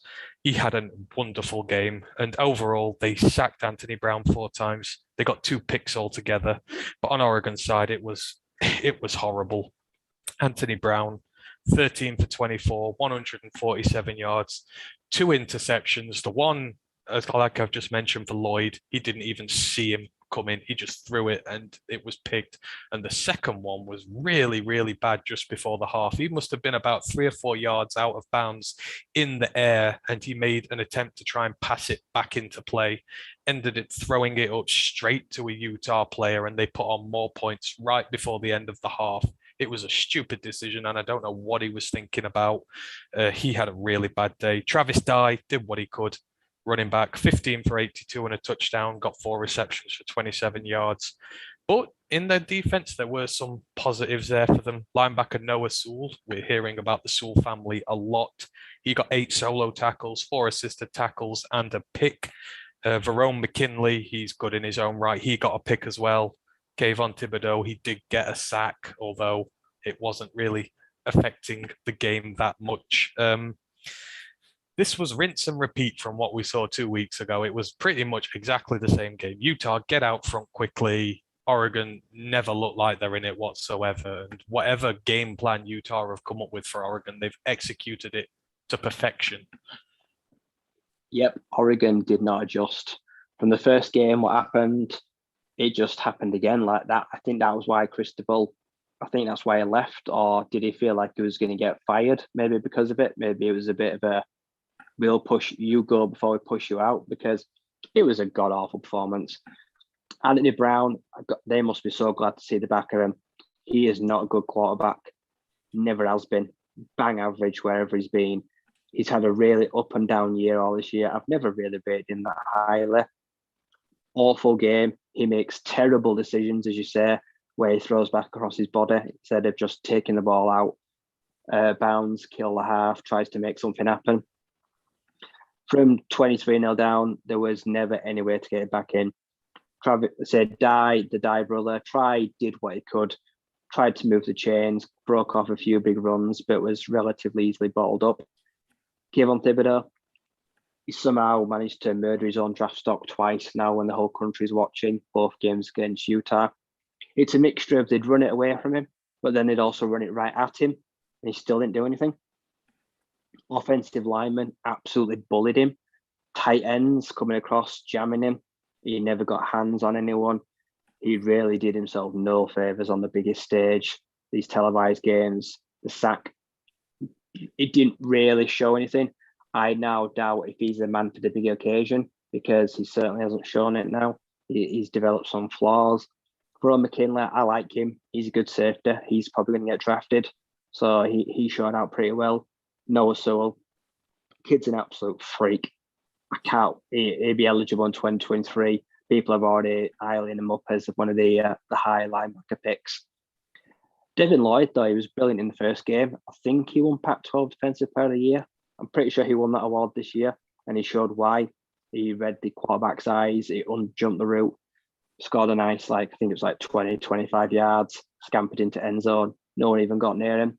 Super athletic. Over the 2 games, I was really impressed by Brayton Covey. In the first game, he takes that punt all the way to the house on the last play before the half, which ends the tie. This week, he was the most consistent threat, bit of a safety blanket. He looks like a nice, consistent threat.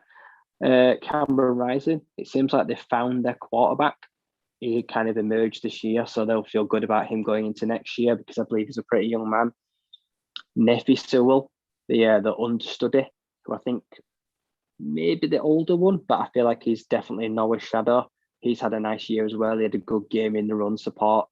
Safeties, they stacked the box well, took away any receiving threat, but Oregon are down to bare bones.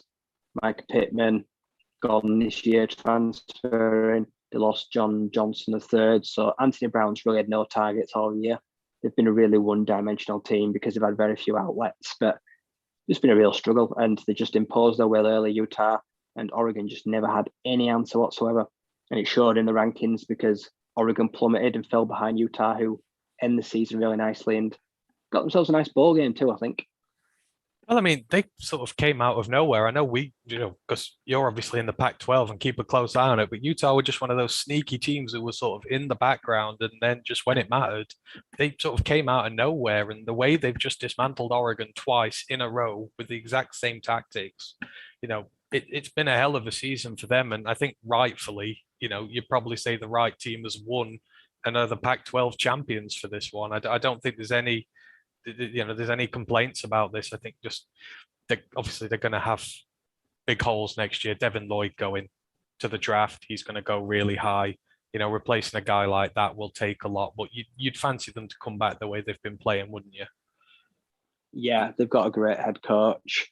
I believe he won coach of the conference too. So it's not hard to recruit players in Utah. They'll get a totally fresh crop in now. Now they're champions, and I expect them to go again next year. And they'll probably, despite even USC what's happening there, you'd make a case Utah will open as favourites again to defend the title because they play a brand of football. It's not attractive, but it's effective. But you know what you're going to get with them. They challenge you to stop them, and so far most teams this year really had no answer for it.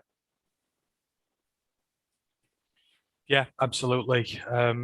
I'd agree there. I just think, Utah have had a fantastic season. Congratulations to them, and hope give them the best for next year. We'll see how they come back. The Pac-12 is going to be a very interesting division next year with all these new quarterbacks arriving, all the new head coaches arriving. Obviously, Oregon are going to have a new head coach in there as well, so it's certainly going to be one of the ones to watch. We move it on. We're down to the last two now, and again, probably. Well, maybe not a shock, but this one came out of nowhere. And after we spent all last week talking them up, of course, we're talking about the Georgia defense giving up 6.8 points per game over the course of the season, less than a converted touchdown per game. Of course, they go and get 41 dropped on them the game afterwards just to, stick it in there for us a bit and be like, yeah, you don't know what you're talking about. Of course, they played Alabama. This was first for the third. Alabama had a big chance of missing out on the playoffs if they lost this one, but despite going 10-0 down very early, they never panicked. They stuck to the game plan, and they ended up winning 41 points to 24 in what was essentially, again, a bit of a blowout. They put up 24 points in the second quarter alone to jump out pretty early, and Georgia have not been in this situation, I don't think, all season where they've had to come from behind. Traditionally, their defense strangles an opposition. They get out early and they're never under any pressure. But this is the first game they've been put under pressure. They've come from behind and they didn't respond very well to the challenge. Bryce Young, quarterback, Alabama, what an amazing game he had. He threw 26 of 44 for 421 yards. That's an average of 16 yards per throw. Big ass chunk plays there is the way they went. He got 3 touchdowns.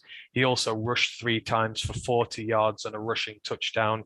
Brian Robinson Jr., their standout running back, only got 16 carries for 55 yards. The receivers feasted though. Jameson Williams, 7 receptions, 184 yards and 2 touchdowns. That is 26.3 yards per catch. That is nearly a quarter of the field every time he caught the ball. And John Mechie, 6 catches for 97 yards and a touchdown. But fortunately for him, he tore his ACL and he is now out for the year. And for a guy who's had injury issues, sort of, been one of the flags on his draft scout report, this is at the worst possible timing for him. This is going to send him tumbling down draft boards. On the defense, Jordan Battle, the standout safety, he got a pick in this game. Will Anderson got another sack because, of course, that's what he does. And I think he got a few tackles for loss as well because he doesn't have enough of those already. I think he's at about 34 or something stupid for the year. On Georgia's side, Stetson Bennett, 29 of 48, 340 yards, 3 touchdowns, 2 picks.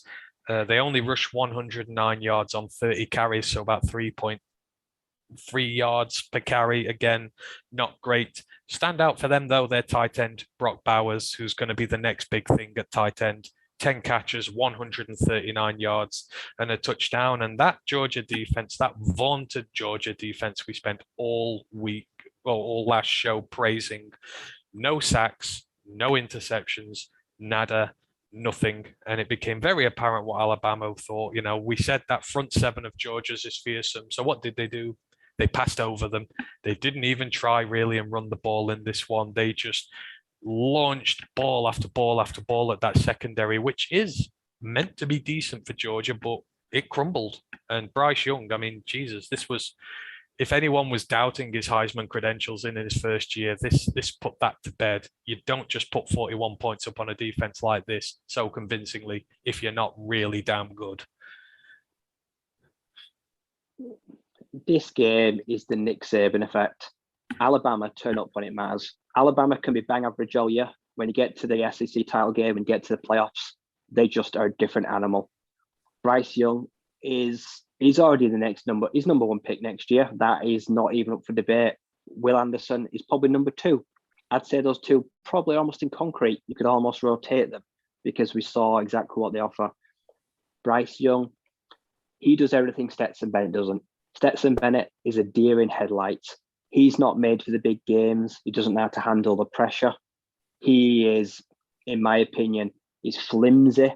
He looks a bit lost on third and fourth down there. He doesn't fill me with confidence. He doesn't look confident at times. I'm surprised we didn't see JT Daniels at some point, but actually probably he's no better. All he did was missed a check down to Brock Bowers, expecting to make things happen. He did. Brock Bowers probably broke, I don't even know how many tackles. On one of his touchdowns, he goes through four people, just shakes them off like his kids. He's 6'4", he's 215, but he's a freshman.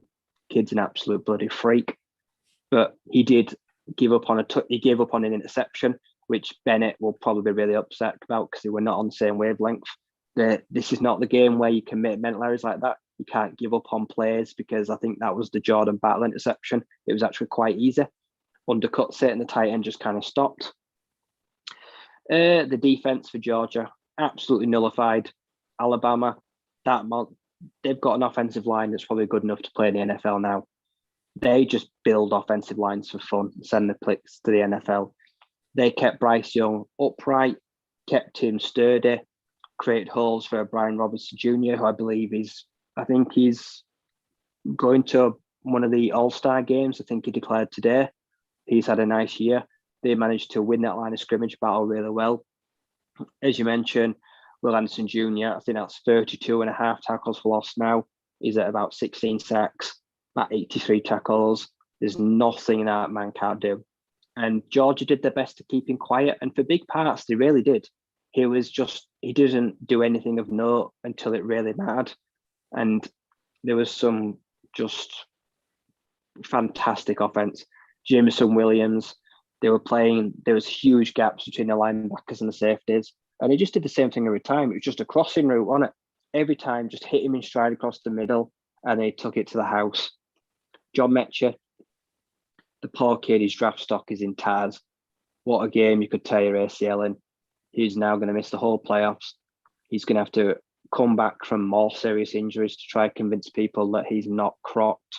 He's going to really slide down the boards now. He had a really nice complimentary game.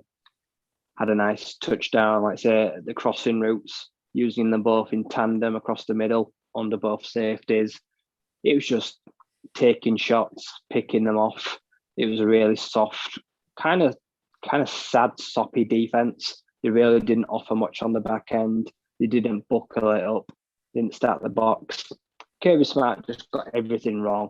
He got totally out-coached and his team got totally outplayed. And now going into playoffs, they have no momentum and they're coming up a side who I really think there's going to be a big upset here because they are not going in the right state of mind whatsoever. Alabama hit the stride just at the right time, as they always do, and they look like a totally different animal. Bryce Young, I don't think anyone's taking his Heisman away from him, and they are going to march on now because they've got that feeling, they've got the wind in their sails, and they're just a team built for the postseason. Yeah, I agree with pretty much everything there. I think Alabama, just, Nick Saban, he adapted. We said that the main part of that Georgia defense is that vaunted front seven, which stops the run game, gets you in long situations, and then just hunts you down and sacks you and just makes you give the ball away. And this one, he didn't even try to run the ball. He just thought, right, I'm just going to go straight over you and I'm going to target the more vulnerable part of your defense. And, he didn't even try to implement the run game, which is fair. He knew what their strength was and he just avoided it. And in the case, he just completely nullified it. Yeah, I agree with Mechie. Such a heartbreaker for him. I've already seen updated mocks coming out, and he's down as far as round 5 and 6 in some of them. This is a guy who could have been up in, maybe 1 territory if you have, but the injury record is just so serious that you wonder what's going to happen. Hopefully, he's able to get fit for a combine, a draft, whatever, to be able to show guys beforehand that he is. But torn ACL is not the easiest thing to come back from, as well as all these other injuries. I do agree, though, that offensive line of Alabama's is just something different. I mean, Evan Neal's declaring this year the left tackle, and I've seen him going as high as second.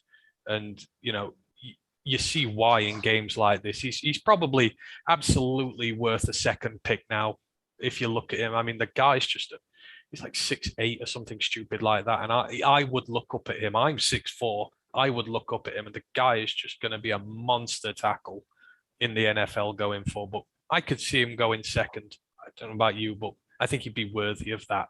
That offensive line's just that damn good. And a lot of teams need tackles in the NFL. I think he's going to be a Jacksonville Jaguar. I think they're going to be at like 3 or 4. Their offensive line is really bad. He is just made for them. And I think Urban Meyer will love him. Urban Meyer will know that kid like the back of his hand. He'll know everything about him. As you say, he's going to be going between, I think, 3 and 5. Fully justified. Probably one of the best offensive tackles to come out of football in the last few years. Instantly pro ready. He's got unbelievable size. He is like a tree trunk. He does not get uprooted. You can't bull rush him. You can't go through him. Your best bet is to be fast enough to go around him, where speed is what he lacks, but he's got such a big wingspan. Just wraps guys up as well. Like, he is an absolute freak of nature, and I can't wait to see. He's going to be dominating guys. He's a bigger Sewell. I think he's just going to have a dominating rookie year like him too. I know. I've seen some very optimistic Lions fans going around saying, should we attempt to get him if we're in that division? But I'm just like, I'm tired of this debate now. Decker and Sewell is where it's at. I know they're saying they want to kick Decker into guard, but it's just like, no. He will be a great NFL tackle somewhere, but we have our 2 great NFL tackles now. We just need some depth behind them. But yeah, Alabama showed up. Nick Saban wins again. I don't think we should be shocked by this point anymore. It's a great victory for them and really shakes up the playoffs, which is soon to come. And we're going to talk about them any minute now, the playoffs, but we just got to finish off. Obviously, the last conference left to decide is the Sun Belt. Appalachian State been very good this year. They traveled to the Louisiana Raging Cajuns, who absolutely destroyed them during the season. Yeah, Appalachian States were favorite for this, but Louisiana were ranked. They've already beaten them. And lo and behold, Louisiana beat them again to wrap up the Sun Belt title. They won this game 24-16. Now it seems close, but this was another one where Louisiana sort of got themselves in front quite early, and Appalachian State never really looked like getting back into this one. Levi Lewis had a really good game for Louisiana. He went 15 of 30 for 210 yards, threw for a touchdown. He also went 9 for 43 rushing, had a rushing touchdown, which was actually 56 yards. It was a really good run from him. Just completely left everybody for dead and really changed the momentum in the game. Running back Imani Bailey went 14 for 117 and a touchdown. And Michael Jefferson got their only receiving touchdown. He got 2 for 41. Chase Bryce, the quarterback for Appalachian State, he went 12 for 30. 119 yards and a touchdown, rushed for 53 yards. Cameron Peoples rushed 8 for 61, got himself a touchdown again, another really big one. I think it was about 40 yards. It was a good run to the outside from him. And Thomas Hennigan, 6 for 71 yards and 1 touchdown. If you're going to go back and look at 1 touchdown from any of these games, look for Thomas Hennigan's. I don't know how the hell he did it, but he had 3 defenders around him. He plucked it out the air like a salmon leaping out of water, span round 2 of them, and then dived over the line with another one sort of wrapped around his waist. it was a hell of a touchdown. It didn't really come up to much at the end, but I mean, Louisiana did their best to throw this one away. At the end, they were driving and they were on fourth down with about 30 seconds left. And instead of punting, they actually went for it and they turned the ball over, gave Appalachian State a chance, but then they ended up getting a sack, which was then took back because I think it was a sack and a turnover, but then it went to a forward pass that was recovered. But then they ended it up with a strip sack anyhow. But Louisiana did do their best to give Appalachian State a chance in this one. But in the end, they were quite comfortable winners, but some questionable coaching decisions at the end. But good season for the Raging Cajuns. Ranked, win the Sun Belt. They've done well. They've done well. And I'm pretty sure I'm right, Billy Napier, he was their coach, wasn't he, that's just left and taken the Florida job. He managed this game. This was his last game. His last game, so it couldn't have gone much better. That's how I like to see things done. If you've got a championship game or a bowl game, these players that are leaving, their coaches that are leaving, like at least see out what you started. He wanted to do one last ride with Levi Lewis, who's a pretty good dual threat quarterback. He had a really nice game. That they put the game on him. They've got a great offense. They were ranked. I'm pretty sure we picked these as well. Appalachian State, very disappointing. They've got this ex-Clemson, ex-Duke quarterback, Chase Bryce. His first year, I think his last year of eligibility. Poor accuracy. He really did not do himself a glory. Like, say, he finished about 40% in his final game. Rushed the ball okay, but they just could not move the ball downfield at all. They kept driving, kept stalling, turnovers, lots of punts. It was a really uncharacteristic performance for them, and they slumped to actually a really disappointing loss at the end of the year in a game that, as you say, the scoreline really flatters them because they were never really in it.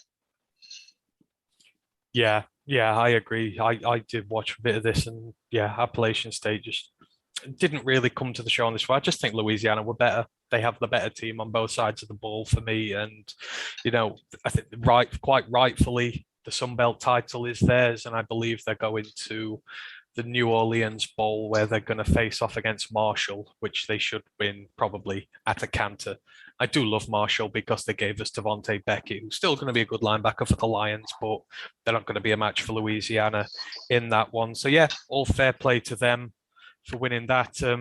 One Pride 40 in the comments, going back to the Evan Neal thing. He says, our O-line is complete. Why destroy it? Fully agree. No need to be drafting any more tackles, especially at the top of the draft. If we are going to draft a tackle, it wants to be a backup guy later on, because that's really all we need. So that is everything in terms of the division games from this weekend. Congratulations to all the teams who wrapped up their respective conferences, and commiserations to all those who fell at the final hurdle. And that just leaves us to discuss the college football playoffs. So the top four has now been decided. It ended up with Alabama being ranked number 1, Michigan ranked number 2, Georgia ranked number 3, and Cincinnati, the non-Power 5 school, getting in ranked at number 4. So that leaves us 2 fixtures towards the end of the year. So number 4, Cincinnati, traveling to number 1, Alabama. I think we can make our predictions on this one pretty much now. I mean, great season for Cincinnati, but they're traveling to Alabama. This is not going to end pretty, I feel, would be the overwhelming line for this one. To put it nicely, Cincinnati have got their participation medal, but Alabama are going to destroy them. Cincinnati, Desmond Ridder, he will try his best, but Cincinnati are going to get blown out something differently. They might have wished they never entered. I can see this being 40, 50, 60 to like 10. If they score more than 2 touchdowns, I'll be impressed by Cincinnati. Yeah, I think that's probably going to be the overriding thing. I mean, I like Desmond Ridder. I really hope they're able to go up there and put up a fight. And in fairness, their defense showed up this week. It played really well against a good offense. Obviously, nothing along the likes of what Alabama's is, but I do think they will be competitive, at least for some of it. But I think they are going to probably be defeated quite roundly in the end. And then that brings us on to the big matchup, especially when it comes to hometown Michigan here. So the number 3 ranked Georgia Bulldogs traveling to the number 2 ranked Wolverines. This is a big one, especially for the state of Michigan. Harbaugh needs this. Michigan need this. I mean, it's that front 7 of Georgia's coming up against the running game of Michigan's. These are going to be the 2 deciding factors in this. I mean, initial thoughts. What do you see going on in this game? This is going to be a lot damn closer than the aforementioned Alabama Cincinnati one. I think Stetson Bennett is going to be in for a horrible day. I think people think he looked bad against Alabama, wait until he has to face the defensive line of Michigan. He is going to look totally lost. They're going to force lots of mistakes in him. I think this is going to be a bad day for Georgia. I really like Michigan here too. Even though they're ranked 2, ranked 3, I think Michigan winning will be upset. I'm going all in on this. I'm taking the Michigan upset. I think they're going to establish line of scrimmage. I think they're going to be able to run the ball, and that's how they're going to win. Defense and running the ball. Hassan Haskins, I think, could have a great day. Swapping with Blake Corum. Keep the ball out of the quarterback's hands as much and let the defense do the rest, because I think you could rack up sacks here.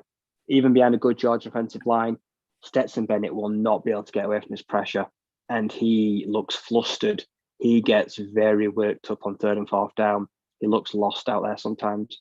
And as good a coach Kirby Smart is, I don't think he's going to be able to make up for them shortcomings. And I can't wait for this one, because this is going to be very interesting. It could come down to 1-2 points. I feel like we're going to see JT Daniels in this one.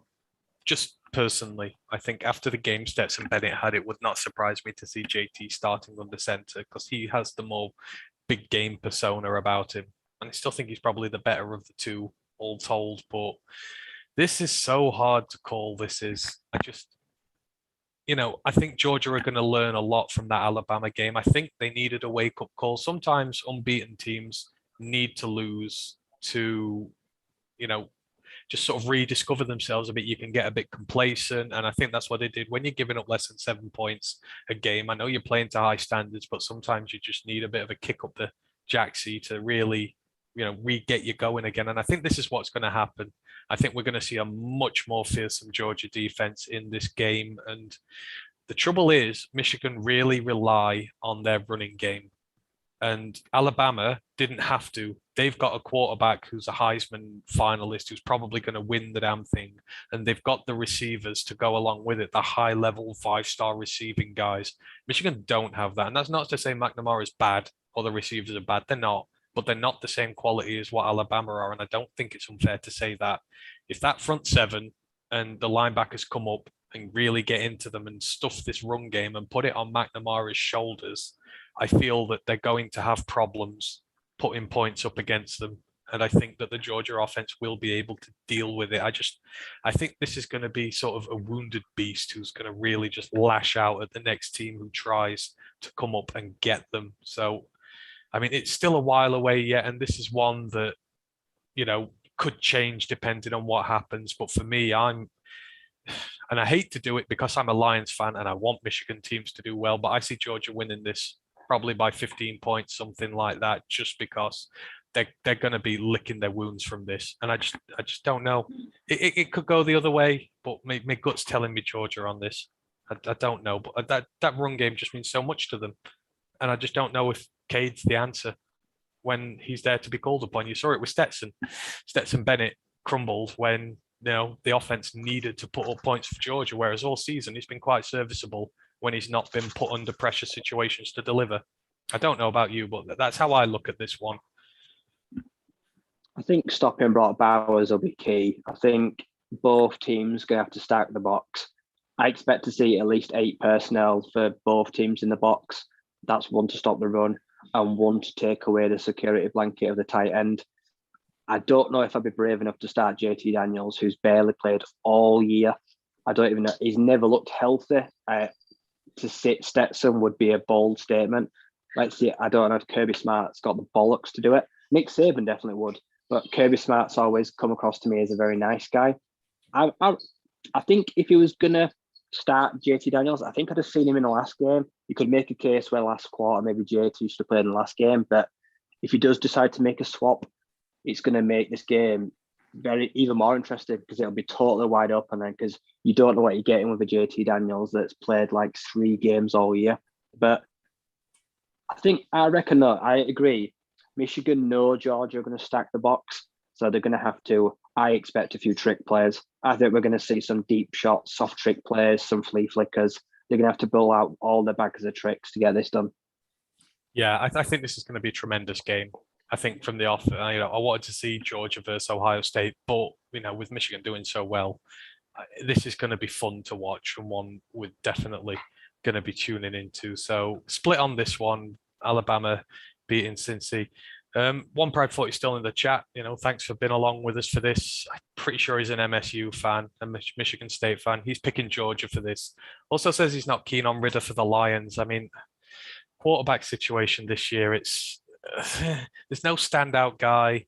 There's a lot of guys on the cusp of the first who need work. It just doesn't really fit in with our timeline, I guess, really, does it?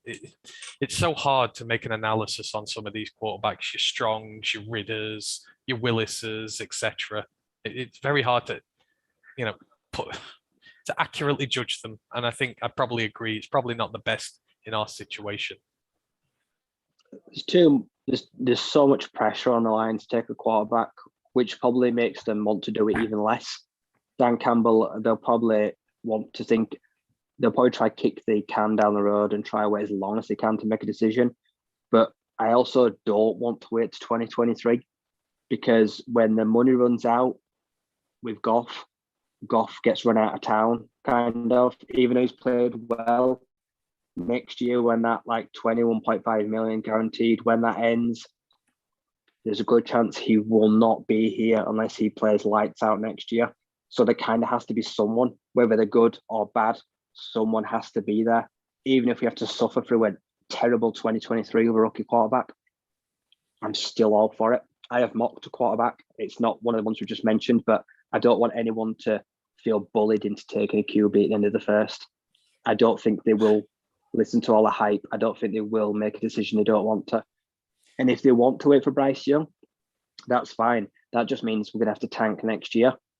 For some people, that's probably an attractive prospect. For me, it's definitely not. I do not want to be in contention for the number 1 pick next year.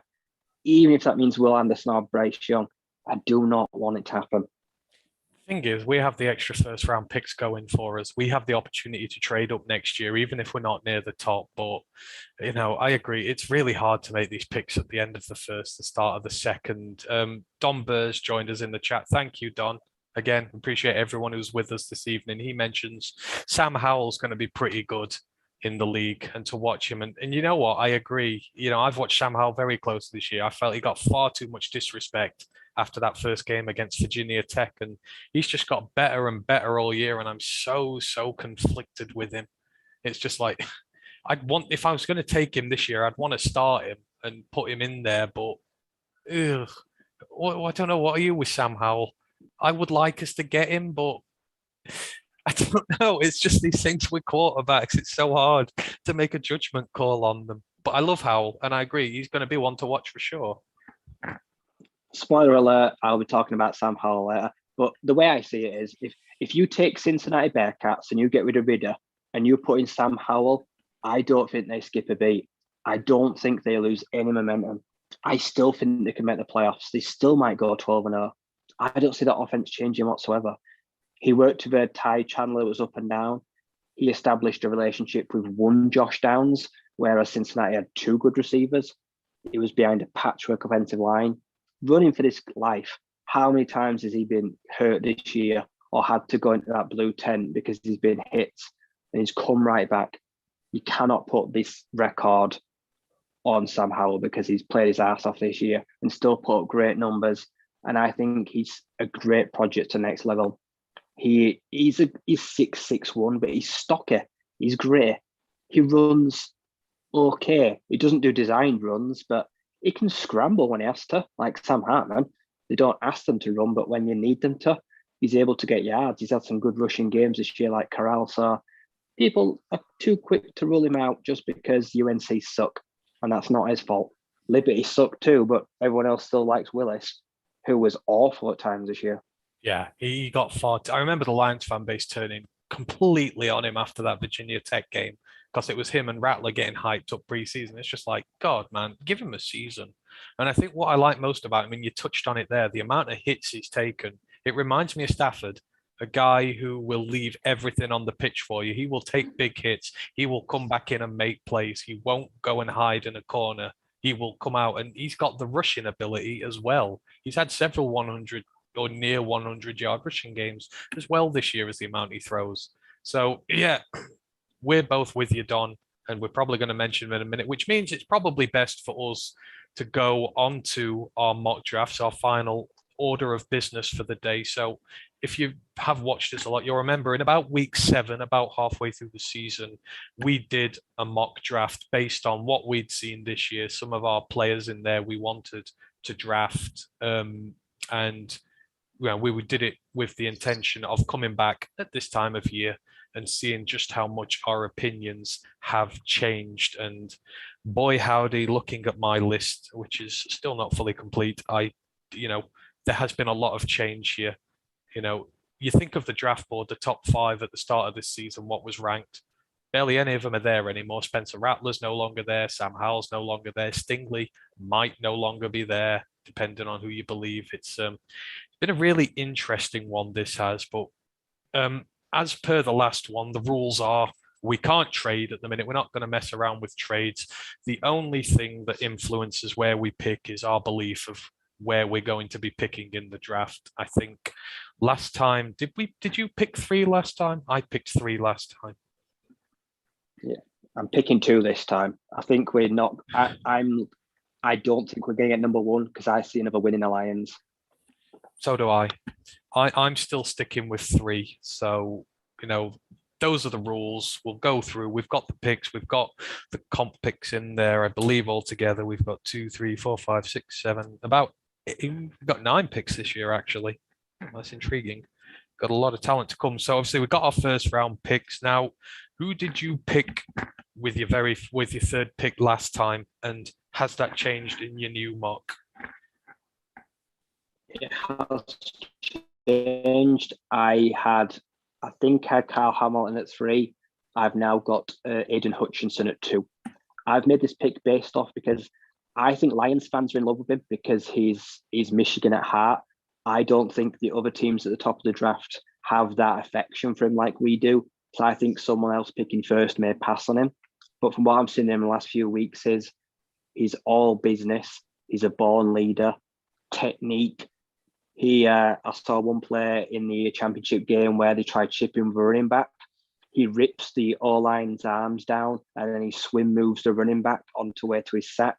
And it was lovely technique. They tried to put in a plan to stop him and they couldn't. He's got an engine that never gives in. And he just looks like a man that's born to wear blue. And I think we need pass rush badly. We've had so many games this year where we've never even touched the quarterback, never even sniffed them or got close to their shoelace. But I think that could very well change with taking him at number 2. Interesting. Yeah, I think that's probably going to be the general consensus of pretty much every Lions fan. I think they want one of those 2 edges. And, the presumption is we're going to pick in the top 2, but you're not going to be the first and you're not going to be the last. So Ryan's changed from Hamilton at 3 to Hutchinson at 2. Last time, my first round pick number 3, I picked Hamilton at 3. I'm sticking with Hamilton at 3. I do believe that there is another winner too in this Lions team. Obviously, we have the draw. There's a decider as well. So I think we're going to be picking 3rd. And I'm picking Kyle Hamilton. 7 games this year, 35 tackles altogether, 2 for a loss, 7 pass breakups, 3 interceptions. I mean, the guy is one of the best safety talents to come out of a draft in a very long time. And I know there's the concern about the positional value. He's going to be the highest drafted safety of all time if you take him at 3. But to be honest, and Luke agrees with me on this one, Luke G, his talent transcends his positional value. For me, he's just an absolute ball hawk, a game changer in the secondary who just gives you so many options as a defensive coordinator for schemes, for looks you want to give. And we need a safety. Since Glover Quinn was forced out of Detroit, we've not had a safety of his ilk, and we need a guy like him. And for me, I know Lions fans want a pass rush, and I do address this later on. But for me, there's a really big problem with our defense this year, as well as Aaron Glenn has done, and that is our secondary has been protected very heavily, especially the young corners, because of the lack of, well, let's say ability. Obviously, there's a lot of heart and ability in there, but your game-changing players, there's not so many in there. You're having to drop your linebackers a bit. You're having to play your safeties high because they're trying to protect a weaker secondary. You put a guy like Hamilton in there, and straight away you can have a lot more confidence in him patrolling that backfield, and you're able to allocate more resources towards your defensive line because we invested in it last year with Levi and Aleem. I think we've got some good guys on there, but they've kind of been left a little bit on an island this year because we've been busy protecting that secondary. And Kyle Hamilton will alleviate some of that stress and allow us to support the D line more. And not only that, but he's a guy who can blitz a quarterback. And if you're paying Tracy Walker this year, you've got Kyle Hamilton there. You have two safeties who are genuine blitzing threats from the safety position. And a guy like Aaron Glenn, to have these weapons at his disposal, the looks he can give, the schemes he can use, it's going to be a nightmare for opposition OCs to deal with. So I truly believe that he is worth it alone on his talent. And it just doesn't solve the safety. It's not just the safety position he upgrades us at, but it's the defense as a whole and the way we play. So I'm going with him there. Now, in the last draft, we were mocking the Rams pick to be at about number 30. But since then, they've had a 3-game skid. They've moved up a bit and they've been ranked about 23, 24. Now, I don't know where you've gone with your pick for this. I've picked 24 for where they're going to be. But where's your second first round pick gone and what position is it at? I've gone like 25, 26. I think they make like a title conference championship game and they go out. Now I'm sticking with wide receiver. I did pick Chris Olave halfway, but then suddenly Arkansas got hot. So I've actually swapped to Treylon Burks for my second pick in the first round. And that's based purely off of this guy's put the team on his back. Whereas Olave has been in a very comfortable offense where he's not had to be the guy because he's had to share a lot of targets. But the Arkansas relied on Treylon Burks heavily. He put on some great performances even against likes of Georgia. He's 6'3", but he's also got the biggest frame and the biggest build of a lot of guys, 215, 220 pounds. So he's a heavy guy, but he's expected to run a 4'4", 4'5". He's a great deep threat once the ball's in his hands because he's able to have that home run speed. Safeties can't get across the game, push him out of bounds. He's able to get to the end zone. He's had multiple 120, 130-yard gains. He's the favourite target. And the Lions are killing out for a big body. All our receivers right now are currently like under 6 foot, whereas we lost a guy on the outside the perimeter. We had Tyrell Williams at 6'3", but we've lost him. We need to replace that. We've got to have the big body guy that we've had for many a year, but we currently don't have. So I'm taking Treylon Burks from the Razorbacks. Oh, that makes me so happy. I had Treylon on my watch list for this year, and he's had an amazing year. He's developed some really good chemistry with KJ Jefferson. It started slow, but the guy's got 5x hands. He's not going to drop anything. He moves. A guy at his size should not move as quickly or as athletically as he does, but he is honestly a game changer in there. I love that pick. I really wanted to put him in my own, but I couldn't shoehorn him in there. But, I would absolutely love for us to get Treylon Burks early on. Just gives our wide receiver room something completely different, and it's going to upgrade it absolutely instantly. So I love that. I've gone for pick 24. Now, yeah, this is where it gets difficult. This 20s to 30s area is just so many guys you can put in there and so many you can't. But I've double dipped on defense here, and depending on which people you listen to, I mean, PFF had him at I think number 12 on their last mock draft. CBS didn't have him in the first round at all. We've mentioned him already.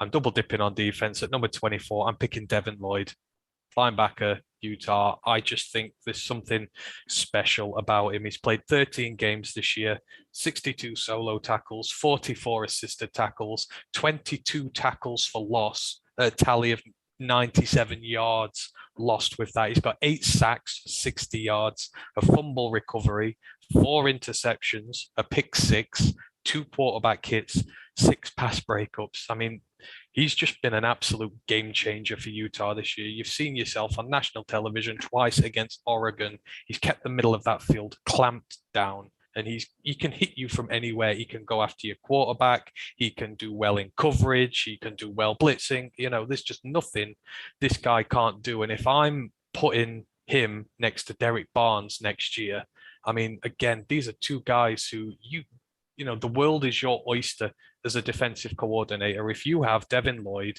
and Derek Barnes at linebacker, and you have Kyle Hamilton and Tracy Walker at safety, the amount of plays you're going to be able to call with these guys is just going to be something, amazing, something we've not had in a long time. It's just an all-purpose linebacker. He's going to go high in the draft, I believe. It might be 24, might be too late, but enough outlets are still drafting him late enough that he's going to be there. And for me, he has to be the pick. We need to inject some. I know the defense has done well this year, but we need to inject some real big playmakers in. And Hamilton and Lloyd, for me, they are the 2 biggest playmakers going that we can get at these 2 respective positions.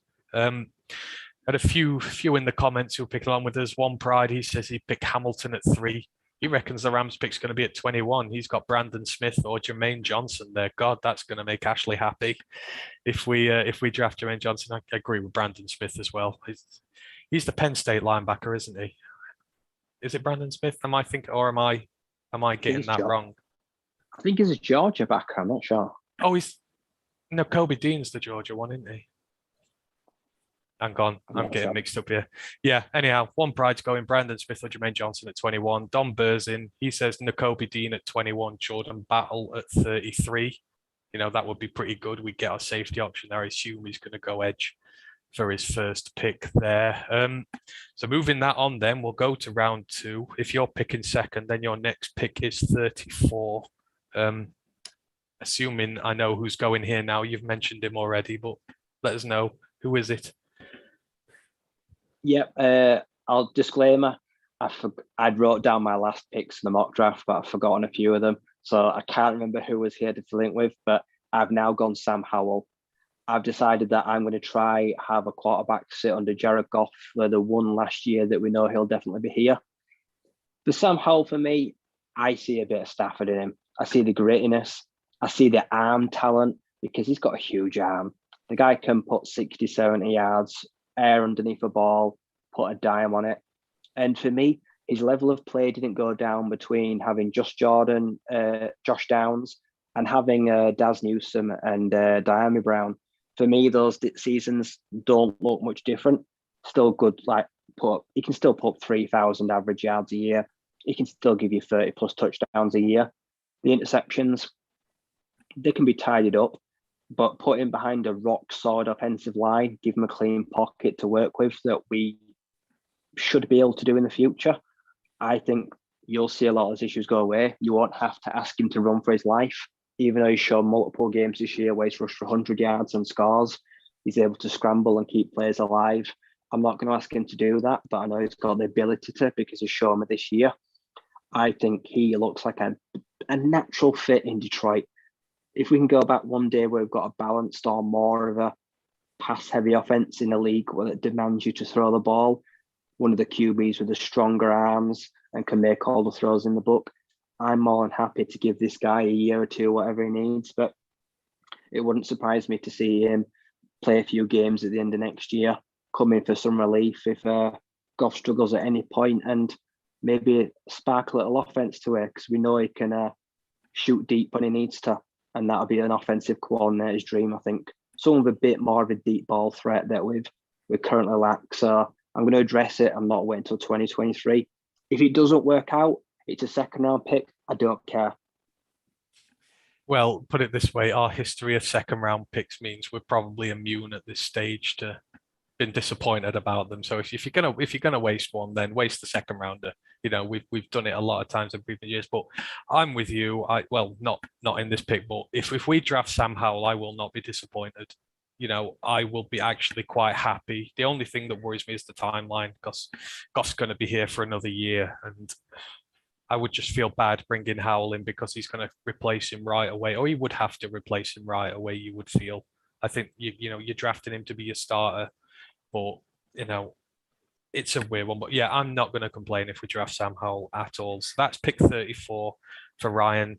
I'm at pick 35 because I've got us picking one later, and Ashley is going to love me for this. He graduated from Nottingham University today, and I've picked Jermaine Johnson, the edge from Florida State. Ash is a big Florida State fan. 12 games this year, 34 solo tackles, 36 assisted tackles, 18 tackles for a loss, 12 sacks, 2 forced fumbles, 2 pass breakups. Jermaine Johnson is one of the guys outside the big three. Obviously, Karlaftis was the guy I drafted in the last one, but we're just not going to be in position to get George Karlaftis here. He's the best edge in this draft, and I'll stand by that to the end of my, until the draft happens. But Jermaine Johnson's the next guy after these. He's had an amazing season at Florida State, despite them having a disappointing start themselves. He's just produced all year. He went there looking for regular game time. He absolutely delivered.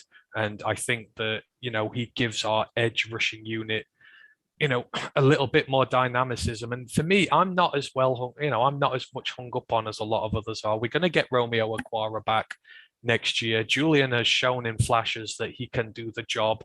And we've got Charles Harris here, who absolutely deserves a new contract for next year. I think he's far surpassed expectations and has given us a lot more depth edge than we would have thought previously. So to add a guy like Jermaine Johnson in to those three, I think gives us a decent edge rushing unit. And with my first 2 picks with Lloyd and Hamilton, I think it's given balance to the offense, to the defense, enough between rushing a quarterback, dropping into coverage. I really, for me, if we walk away with Kyle Hamilton, Devin Lloyd, and Jermaine Johnson, I'm really, really, really happy from this. So that's where I've gone. But that one's for you, Ash. I have drafted him. I do like him as a player, and he just dropped to the right position for me in this one. So that's where I go round to. With One Pride agrees he likes Jermaine Johnson on there.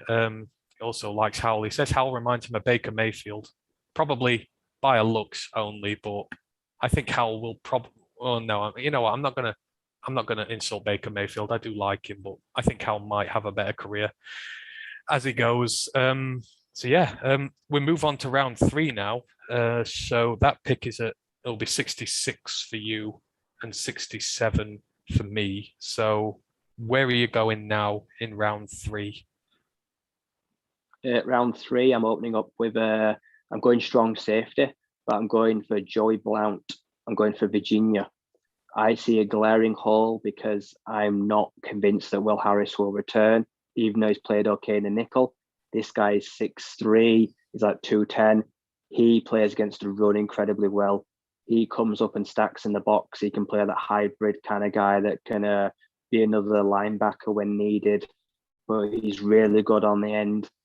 I think he gives you the capability to, if Walker returns, keep him at free safety, put him on his island, let him do his thing.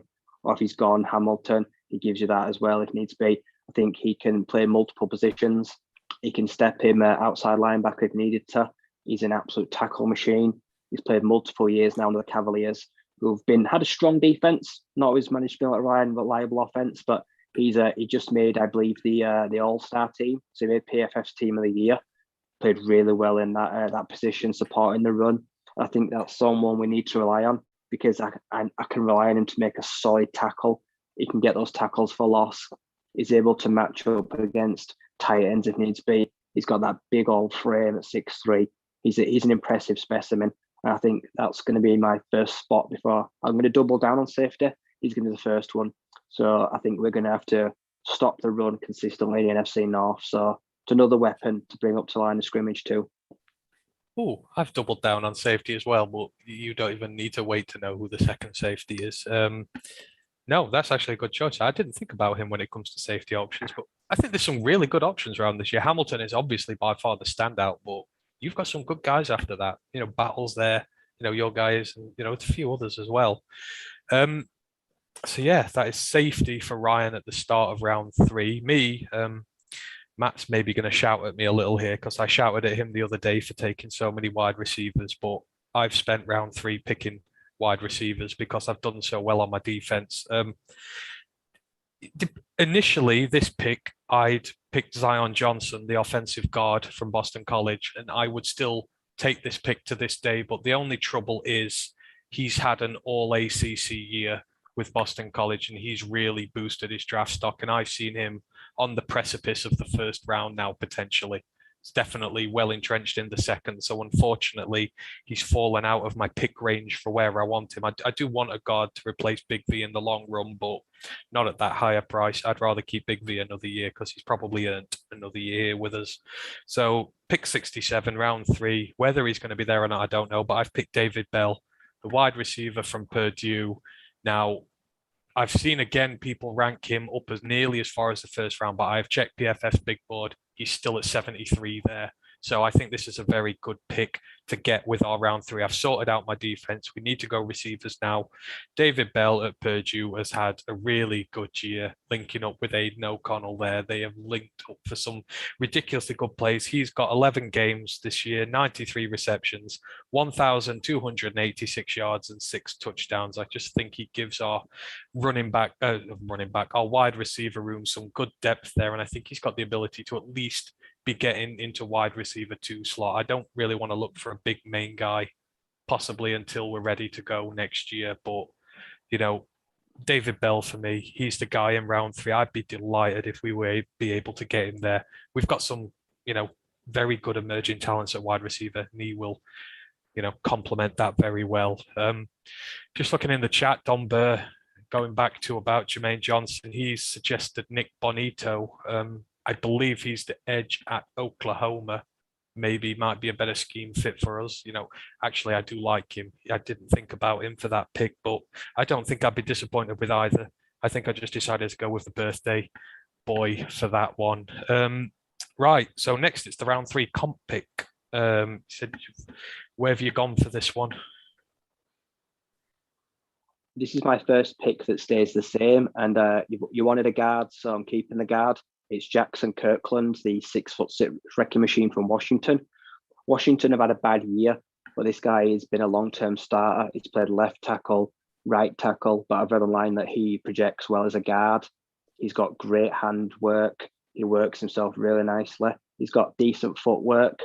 I think he's the long-term replacement to Big V, who I'm okay to return in next year. And the last time that we asked this mock, I was absolutely all in and gone.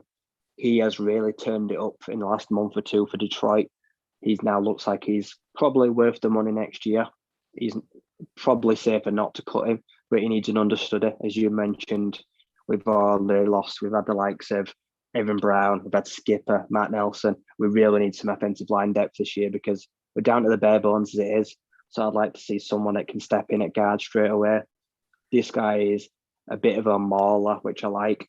I think he could even go later on because Washington have had a bad year, but he's really versatile. I think he could offer some protection. I'd love to see him next to Sewell because those two big, strong 2 men, both from the Pac-12, I'd feel really good about that right side of the line there. Yeah, no, I agree. I think we definitely need depth on that offensive line, and guard is one of those. We do need a tackle as well, I think. But yeah, I wouldn't disagree with you there. Might well be. I've seen a lot of articles saying so, and he is a really good player. But I'm just going by PFF's own big board for now. He was there, so I'm going to take it. But our drafts are probably going to change again dramatically before we get to it. My round 3 comp, again, Matt, if you're listening, I'm sorry. I shouted at you for taking 3 in a row. I've now taken 2 in a row. This guy has played with my favorite quarterback in the draft this year, the one who I did want to draft so much, but I've not been able to find room for. That is, of course, Carson Strong, the quarterback at Nevada. But his favorite target this year, Romeo Doubs, the wide receiver from Nevada. He is also another one who might go a little early in this, but from all the projections I've seen, he's still there in the 3rd. I love what Romeo Doubs does. He's got 80 receptions on the year, 1,109 receiving yards, 11 touchdowns. He's just had such a great link with Carson Strong this year. He stretches the field. He's good on the short and intermediate routes. I just like everything about him. And I think if you're inserting Bell and Doubs into this wide receiver room with St. Brown, with Cephas coming back to health, I think you've got a lot of young, exciting guys in there who are going to cause NFL defenses problems. So, Romeo Doubs with the round three comp pick. I would be ecstatic if we could walk away with him and David Bell for me. So that's the wide receiver room sorted for this year. So that's our 2 round 3 picks both gone through there. Now we don't have a fourth because of the Derek Barnes move up last year, but we do have one pick in the fifth. For me, it'll be at 131. For you, it'll be at 130. Where have we gone in round 5? This is the other player that I picked previously, so I've gone back to back that have stayed the same. I still want some help at cornerback because I don't know what's going to happen with Okuda, who's going to be here next year. So I have gone back to Riley Moss, the corner from Iowa, who had a really nice year. Before he got hurt, he had 4 interceptions, 2 of them for pick sixes. He did return back in this year. I saw him play against Michigan, where he had a difficult day, but he still looked good on the outside. He's at about 5'11", just under 6 foot. But for a career, bit of a ball hawk, but he's still a solid tackler on the outside. I still like his chances at the next level to be one of those later round guys. I like everything that it comes with that discipline from being an Iowa Hawkeye. They produce good cornerbacks. He's got great hand-eye coordination, reads the flight of the ball well, but also for not the biggest guy, he can secure the tackle when needs be. I'd like to throw a bit more competition in our secondary because right now we're sat, I believe, at -1 on the turnover margin through our 12 games. So I would like to work on increasing that in future years. We just do not get turnovers anymore. We don't have these guys that will get you loads of interceptions. Armani's having a great year, but that's kind of it really on the turnover margin. So I'm going to throw another guy in there, and I expect him to make fantastic plays on special teams as well. He'll earn his way. So a 5th round flyer works for me. Oh yeah, I agree there. I do like him really much as a player as well. I mean, the corner one's such an odd one this year, isn't it? I mean, the trouble is with guys like Jacobs and Parker and that coming through, and already having the guys like Iffy, who was a later round pick this year, you've sort of got your depth guys in there. You feel like you want to spend another big pick on corner, but we've just done that with Akuda, and it's really hard to pin your flag on where you want to get a corner in this draft. You could make a case for a first, but you could make a case for a late flyer. For me, it's one of the most difficult positions to judge for us in this drafting. If you're going to get another one, I don't know about you, but it just feels like it's all over the place, and we could get one and justify a pick pretty much with every pick we've got. If we went 1st round corner, I'd be lighting my pitchfork. I'd be lighting my torch. I think a lot of the fan base would be really unhappy because you're setting yourself up for a fall again. Now, I've not written off Jeff yet, but a large percentage of the fan base have. And the ones who haven't written him off yet want to move him to safety because they don't feel like he'll have the impact getting in behind, turning with that ACL.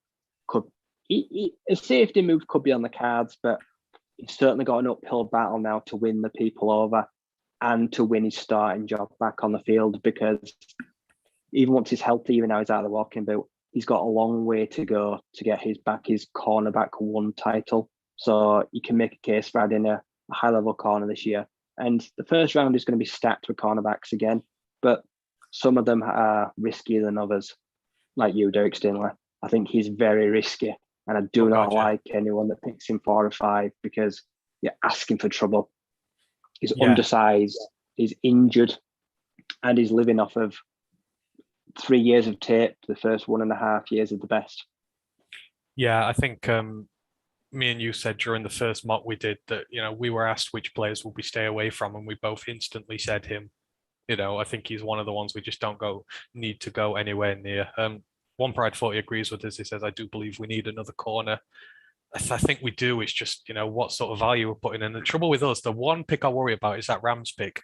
If you are at 24-25, all mock drafts, 20 to 30 is loaded with corners. You've got your Ahmed Gardners in there. You've got the Oregon one in there. I mean, you've got some good corners. You've got like Mikael Wright in there as well. But, yeah, there are a lot of guys there. And if they are, there is the potential for them to take a pick there if they want to use a second first on it. One Pride 40 is right. It's up to what Holmes thinks, not what we think. That's absolutely right. But it's all part of the fun of us having a guess at it. And, Holmes showed last year he values the trenches, but I'd like to think they're pretty much fixed now, and we'll get some skill guys in this year. Right, so my fifth round pick, I've not changed this one. It's the first one since Hamilton I've not changed. And weirdly enough, again, it's a safety, and you've heard him so much on here. That is Reed Blankenship, the safety from Middle Tennessee. This guy is an athletic freak. He's absolutely amazing. I think, oh God, uh, Math Bomb's going to love him from a athletics point of view, but this guy can just pretty much do everything. He's played 12 games this year, 71 solo tackles, 35 assists at safety. He's got over 100 tackles on the season, 10 tackles for loss, one sack, two forced fumbles, three fumble recoveries, an interception, and nine pass breakups. And you see there, this is the great thing about him. This is speed. He's just like Hamilton, really, in a way. He's probably like the less elite version of Hamilton, but he is a threat when it comes to the quarterback. He is a threat in the backfield, breaking up passes, getting the interceptions in there. We need to double down at safety because Harris is the only one contracted here. But if we walk out of this draft with Hamilton, Blankenship, and Walker as a triumvirate at safety, I firmly believe we got one of the best units potentially growing up in the NFL right there with these three guys. And I would implore you to go and watch his highlights. There's just something special about him. He's been held back by injuries, but he's had a healthy year. I think he's just missed the one game. And, those worries have been put to one side, but I think he's still flying under the radar. Middle Tennessee's not the biggest school out there, but he's had some really good games this year. I've watched at least four of them, and he's always stood out for me. And he might not be there in the fifth, but that's where he's been drafted roughly all season, and I'm absolutely taking him there. We've got two great playmakers in the safety core to complement Tracy Walker there. So that's my pick at 131. Reed Blankenship. You'll not hear me shut up about him until the draft. So, go out, watch him, and agree with me. Right. So we've gone through our thirds and our fifths. So now we're getting into the later round picks. This is round 6. We'll be in now. I'm picking at 163. You'll be picking at 162. Obviously, we're getting into the flyer stage here. Who are you going for with your first round 6 pick? I'm taking a tight end now, and you've gone with one of Carson Strong's best friends, and so have I. I've taken Cole Turner, the tight end from Nevada Wolfpack, who over the last 2 years has become a real red zone threat. 6'6", and he's got about 17, I think, red zone targets in just the 1.5 last years alone. So he's someone that's trusted when you get down to when the field gets compacted, able to find space, use that big frame, and help you get over the line, turn 3 into 6. I think we need another complementary tight end because Brock Wright looks good now, but the long-term future, I'm not sure. We don't have anyone on this offense that's a giant. We don't have an Antonio Gates. We don't have that basketball kind of frame where you can just kind of put it up and expect him to go get it, where he offers a different skill set to what we've already got in TJ.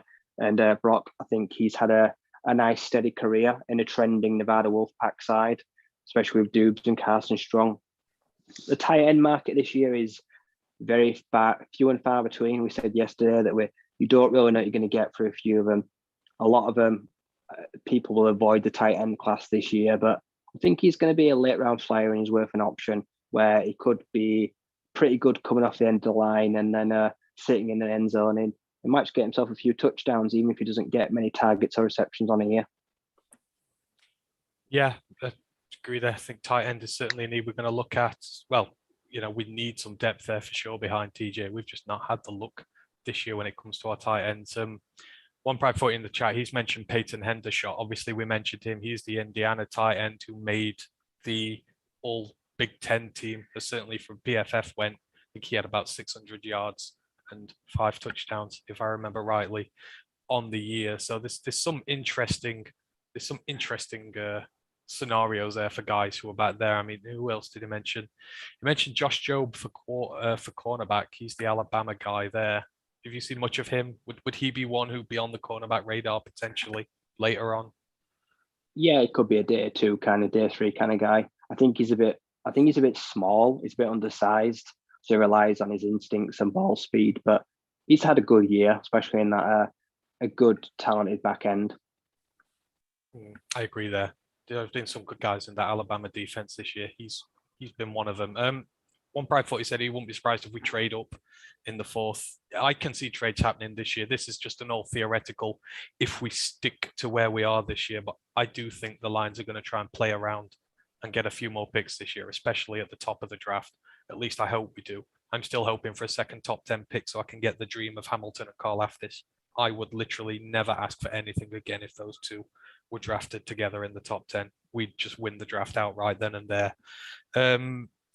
Six. Where have I gone six? Oh, I've stuck with this one, but I'm not sure entirely about this because I don't know if this guy's drafting 163. He was on my 5 to watch this year. His season was unfortunately cut short by injury, but talking about Edefwan Olafosio, he's the linebacker from the Washington Huskies. I'm not sure if he's not going to go back for another year because he has missed a little bit because of injury this year. But as far as I'm aware, for now, he is declaring this is his year. This guy is a tackling machine. Michigan fans will remember him from when they played against them Washington. They've not been a great team this year, but he made a lovely goal line stand in that one where he just dived over the pile and stuffed the running back for a tackle for loss, which I think turned over on downs as well. I've got Devin Lloyd in there with my second pick. Now you've got Devin Lloyd, you've got Barnes who are the rushing guys, you've got Anzalone who's probably going to stay there as the veteran presence, and then you just want a guy who's just going to straight in, get stuck in, and just tackle his life out all game. I think he's over 100 on this season easily. I think in one game he had near upwards of 20. This guy's just a tackling machine for a late round guy. I think he just complements our linebacker room for what we would have by this point. Like I say, a vet, two great blitzing guys who are good in coverage and have the speed to get it done, and one guy who's just going to tackle all day long. So that is my first pick there in round 6. I have moved him up. I've moved him from the comp pick to 163, but he's still in there and I still want him. Round 6 comp, where have you gone with this one? Because this is obviously going to be pretty late. I feel good about the linebacker room. I expect Alex Anzalone to be back next year, but I'm going with an Indiana Hoosier myself. I'm taking Micah McFadden, the long-term start of the Hoosiers linebacker. He's listed at 6'2", 215. He's kind of on that cusp of inside-outside linebacker. He plays the rush really well. He's just come off of a fantastic year, 70-plus tackles, 6.5 sacks. So he's smashed his career total in 1 year. So he was used in packages where he can blitz really well. He's also got 3 passes defended. So I think he could eventually maybe take the place of Alex Anzalone, where he kick out Barnes when we get with the likes of JRM and them lot. I'd like to see a future where you have 2 inside linebackers like Barnes and McFadden. They're speedy, they come downhill well, good tacklers. Both got coverage to work on, but McFadden brings the experience. They've got a few picks in college, got a few passes defended, so he's able to take crossing routes, able to go on a linebacker himself, but fantastic senior year. He's also very experienced. He's 4 full years at Indiana. He's now entering the draft where I think he's going to probably be the loser of a stacked linebacker core because it's a very deep position this year. And but he's got the size, he's got the strength, he's got the speed. He just needs to put it all together. I think he's worth a late round flyer. Thinking about the future where we don't know everyone is going to be back next year. The contract situation's a lot of linebacker turnover. We've still got Pittman, got JRM. Linebackers inside pretty stacked, but I'm thinking about some of those are going to be moving on. And this guy will also offer you that great special teams force. Can hit like a hammer, he'll get downfield fast. So he's definitely going to earn it. And he'll bring some solid leadership skills too. Fair. I like how we're both thinking on the same lines here. We both think, linebacker a bit later on to help out the room. So I do enjoy that we're thinking along the same lines there. So my round 6 pick, One Bride, if you are listening, if you are a Spartans fan and you think I'm doing this guy a disservice by drafting him so late, I apologize. And I'm sorry to Matt because I've also triple dipped on wide receivers when I told you off, but I had him in my last draft in round 6. I've kept him there. And that's Jalen Naylor, the wide receiver from Michigan State. I just believe, his speed is just going to be something special. He offers us a lot on special teams straight away. I believe he offers us something as a return guy if we're able to get him in that role. And I believe if you roll him out into the system as and when you need him, his speed is going to be causing problems for secondaries in the NFL. So, I'm just going to triple down there, see if we can stick, see if we can really get this wide receiver core sorted for next summer, when I believe we'll go after wide receiver one as well as our quarterback and really make the push forward then. So Jalen Naylor, wide receiver, round 6, comp pick there. I do believe he'd be a good player for us, especially with a late round flyer now. All that remains to do is finish off with round 7. Now, I know me and you both picked kickers in round 7 last time. I've stayed kicker. What about you? No, I've got rid of kicker because I'm convinced after one game, Riley Patterson's going to go down in Lions history as one of the greatest kickers of all time because I liked what I saw. But no, I do. The 2 kickers that are on the squad roster right now make me feel better than the start of the year. I think at least one of them could still be here next year. One of them is just a rookie. So I think value best spent now. I think if one of the kickers goes undrafted, we'll probably bring in loads of undrafted kickers. But this guy, I'm doubling down on safety. I'm taking a total flyer on this guy that I know very little about, but I've saw some tape. It's Marquise Bell, Florida A&M safety. He's only been a 2-year starter.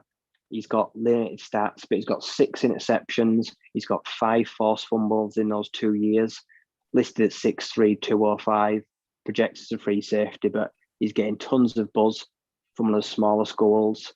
He's had a really good this year. Flashes on tape. Super athletic guy. He's got rangy instincts. He doesn't have the numbers to back it up, but in limited playing time, he looks like he's someone that can make things happen. He's able to take shots. He's able to read the eyes of the ball. It looks like he can command the field, and he's someone that could be a proper surprise. He could be like the next Robert Rochelle this year. People don't know him. His name's got getting talked about, but with a good workout and a good combine, he's someone that could suddenly appear on draft boards and climb up them because he's really athletic. He's got that speed downhill as well. I like to think he's willing to play a few positions. He'll be willing to work really hard for a team. So I'm going to take a flyer on a guy that could well go undrafted. Who knows? Someone could fall in love with him and reach for him. Exactly. When you get to this point in a draft, it is all speculation. Obviously, the tape is not as widely available to do the research on properly. But yeah, if it works, it works. It's great. If not, then it's just a 7th, isn't it? But safety. I do agree again. We've double dipped their each, so we are again thinking along the same lines. For me, I am finishing off though, and I am drafting a kicker. I don't know. Riley Patterson's had one game. Our other kickers have looked decent after a game or so. So this is an insurance policy. In my first draft, I picked Gabe Burkich. He was the kicker from Oklahoma. However, since then, he's missed a few field goals and he's not looked as normal. He's not looked as good and as solid as he usually does. And he was neck and neck with this other guy in the first one. So I'm changing and I'm taking Cade York from LSU. I'm going to spend a draft pick on him. I want to get a good kicker in here. He's 83.3% on his field goals this season. He's made 15 of 18 and he's 100% on his pats, 39 from 39. He's a good, solid kicker who's come up in some clutch situations for them. He's got a leg on him. He can kick from distance. And for me, I'm just making insurance in those positions because special teams is vital. We've found our punter, long snapper, Daly's doing just fine. We just need that kicker now, and our special teams can go back to being good again. And I think Cade York's going to be the guy to do that. So I've gone kicker there. Any honourable mentions for players who you did want to bring in, but you didn't have a chance to? Yep. There's players I dropped, like Eric Eason-Karma, the Texas Tech wide receiver. Obviously, Sterling Weatherford, who's the my small school crush safety. I decided to maybe they petered out the end of year Miami. Maybe we don't have to spend the draft pick on him at all. Maybe he could slide because of the program he's in. So I decided to sit him. But there's other guys there's some really solid. Jaquan Brisker. He could be one of the first safeties off the board. I can't wait to see him at the Senior Bowl. But I left him out because I've read that he's very injury prone. Apparently he's kept, someone else's words was, he's kept the trainers busy at his time in Penn State, and that scares the life out of me. So I didn't pick him because maybe he's a bit reckless. Maybe he tackles and puts himself in bad positions. Don't want anyone who injury prone. But he'll be back on draft boards if he has another good Senior Bowl. Yeah, I've just tried to go away from guys with injury histories in this one. I know obviously Blankenship's had his injury history, but he's had a good year here. Naylor has had his fair share of injuries, but seems to be coming through those. And thanks One Pride, he agreed that I didn't insult him by picking him so late, which I'm glad about. One Pride's been listening along to us. He's graded our drafts. He's graded mine at an A minus, and he's graded yours at a B minus. But hey, we've a long way to go before our drafts get there. And he's also mentioned Xavier Henderson's name. I think he's the safety from Michigan State. And he's going to be Michigan State guy, isn't he? But they've got some guys who could make some noise in the later round of the draft for sure. But Kenneth Walker is the big one there. It remains to be seen where he goes, but you've got to assume that so many teams are going to be interested in him. In mine, I really want to draft Treylon Burks. You did, so I'm quite glad you did that. I wouldn't be upset if we got him. And Carson Strong, still, if we're going to go at quarterback, Strong would be the guy. I just don't know where I'd fit him in with these picks around here. I'd much rather go on my defense first and get some receivers to back up our room. But this is going to change a lot. I feel obviously the Lions season still has a lot to there's a lot to unfold there. We've no idea where we're going to pick. We've no idea what Brad Holmes is going to do. I don't think any of us predicted any of his picks last time. I could be wrong. Oh no, apart from Sewell. I think outside of that, none of us picked who we were going to go for there. But all what makes it exciting. All right, I think that is so yeah, that is our full season mocks there. As you can see, they have changed quite rapidly from what we had going on halfway through the season. I think it's going to change a lot more. The bowl games are still to come. The college football playoffs are still to come. Maybe someone still hasn't written their entire college story yet who is going to force their way into our plans. But yeah, this is the fun thing about draft. You could pick for days on end, and we're probably going to do another 100 of these before we get there. But I think it's going to be a really interesting one. This is a huge draft for Detroit. I think no matter who we draft, this is huge for us going forward. The picks we have, we need to land. If we land like we did last year, I don't know about you if you agree or not, but I think this feels like one of the biggest drafts we've had in many a year with how much is on the line. If we get this wrong, then all the people will be like, well, why did we get rid of Stafford? We have to land on these high-end picks to justify getting rid of our franchise quarterback and being terrible for a year or two. If you blow those picks and you can't justify the trade, like that is when the fans will really start to think, well, do these guys have any idea what they're doing whatsoever? It's not often you get 9 picks in a draft. So when you've kind of got a treasure chest and you kind of stockpiling them, at some point you've got to cash them in. You've also got to get it right. I'd say last year's draft so far, everyone's reasonably contributed. It's kind of been spread out across the board. It's been pretty good, pretty safe. I think this year's time to make a splash, cash in on what we've got. We've still got future draft capital. I think in rounds 2, 3, we'll move back. So in rounds 4 and 5, we can get extra picks. I think the middle ground is again where we'll look to do the most damage. And I think we'll probably end up picking at least 10, 11 players. So we'll have to save cap space now because we're going to have a big old draft class. That's it, potential for some trades in here. We could end up with a lot of rookies on the team. Like you say, the more rookies you get, the more chance you have of landing on them. But I really I think Holmes's last draft. I feel like all 7 of them are going to be here when their 5-year deals are up. I can't see any of them leaving. Even Jamal Jefferson. I think that's just how good he's done with this. I think he's really hit on these, and I trust him implicitly in this draft. That's why I'm not fussed if we don't pick first. I think whether we pick first or fifth or whatever, he's going to find us good quality in this draft. So yeah, we will see.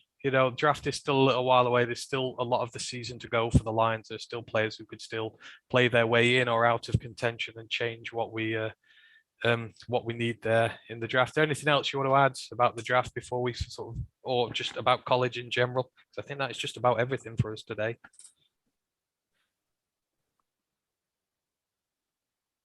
It is, yeah. As you mentioned, we've now got all the confirmed bowl games, so we can look at them next week. There's some really tasty ones, bowl matchups. Some of them I really don't like, but some of them are interested. And also, we need to mention this weekend there is one game of college football. It is the Armed Forces Military Appreciation Game.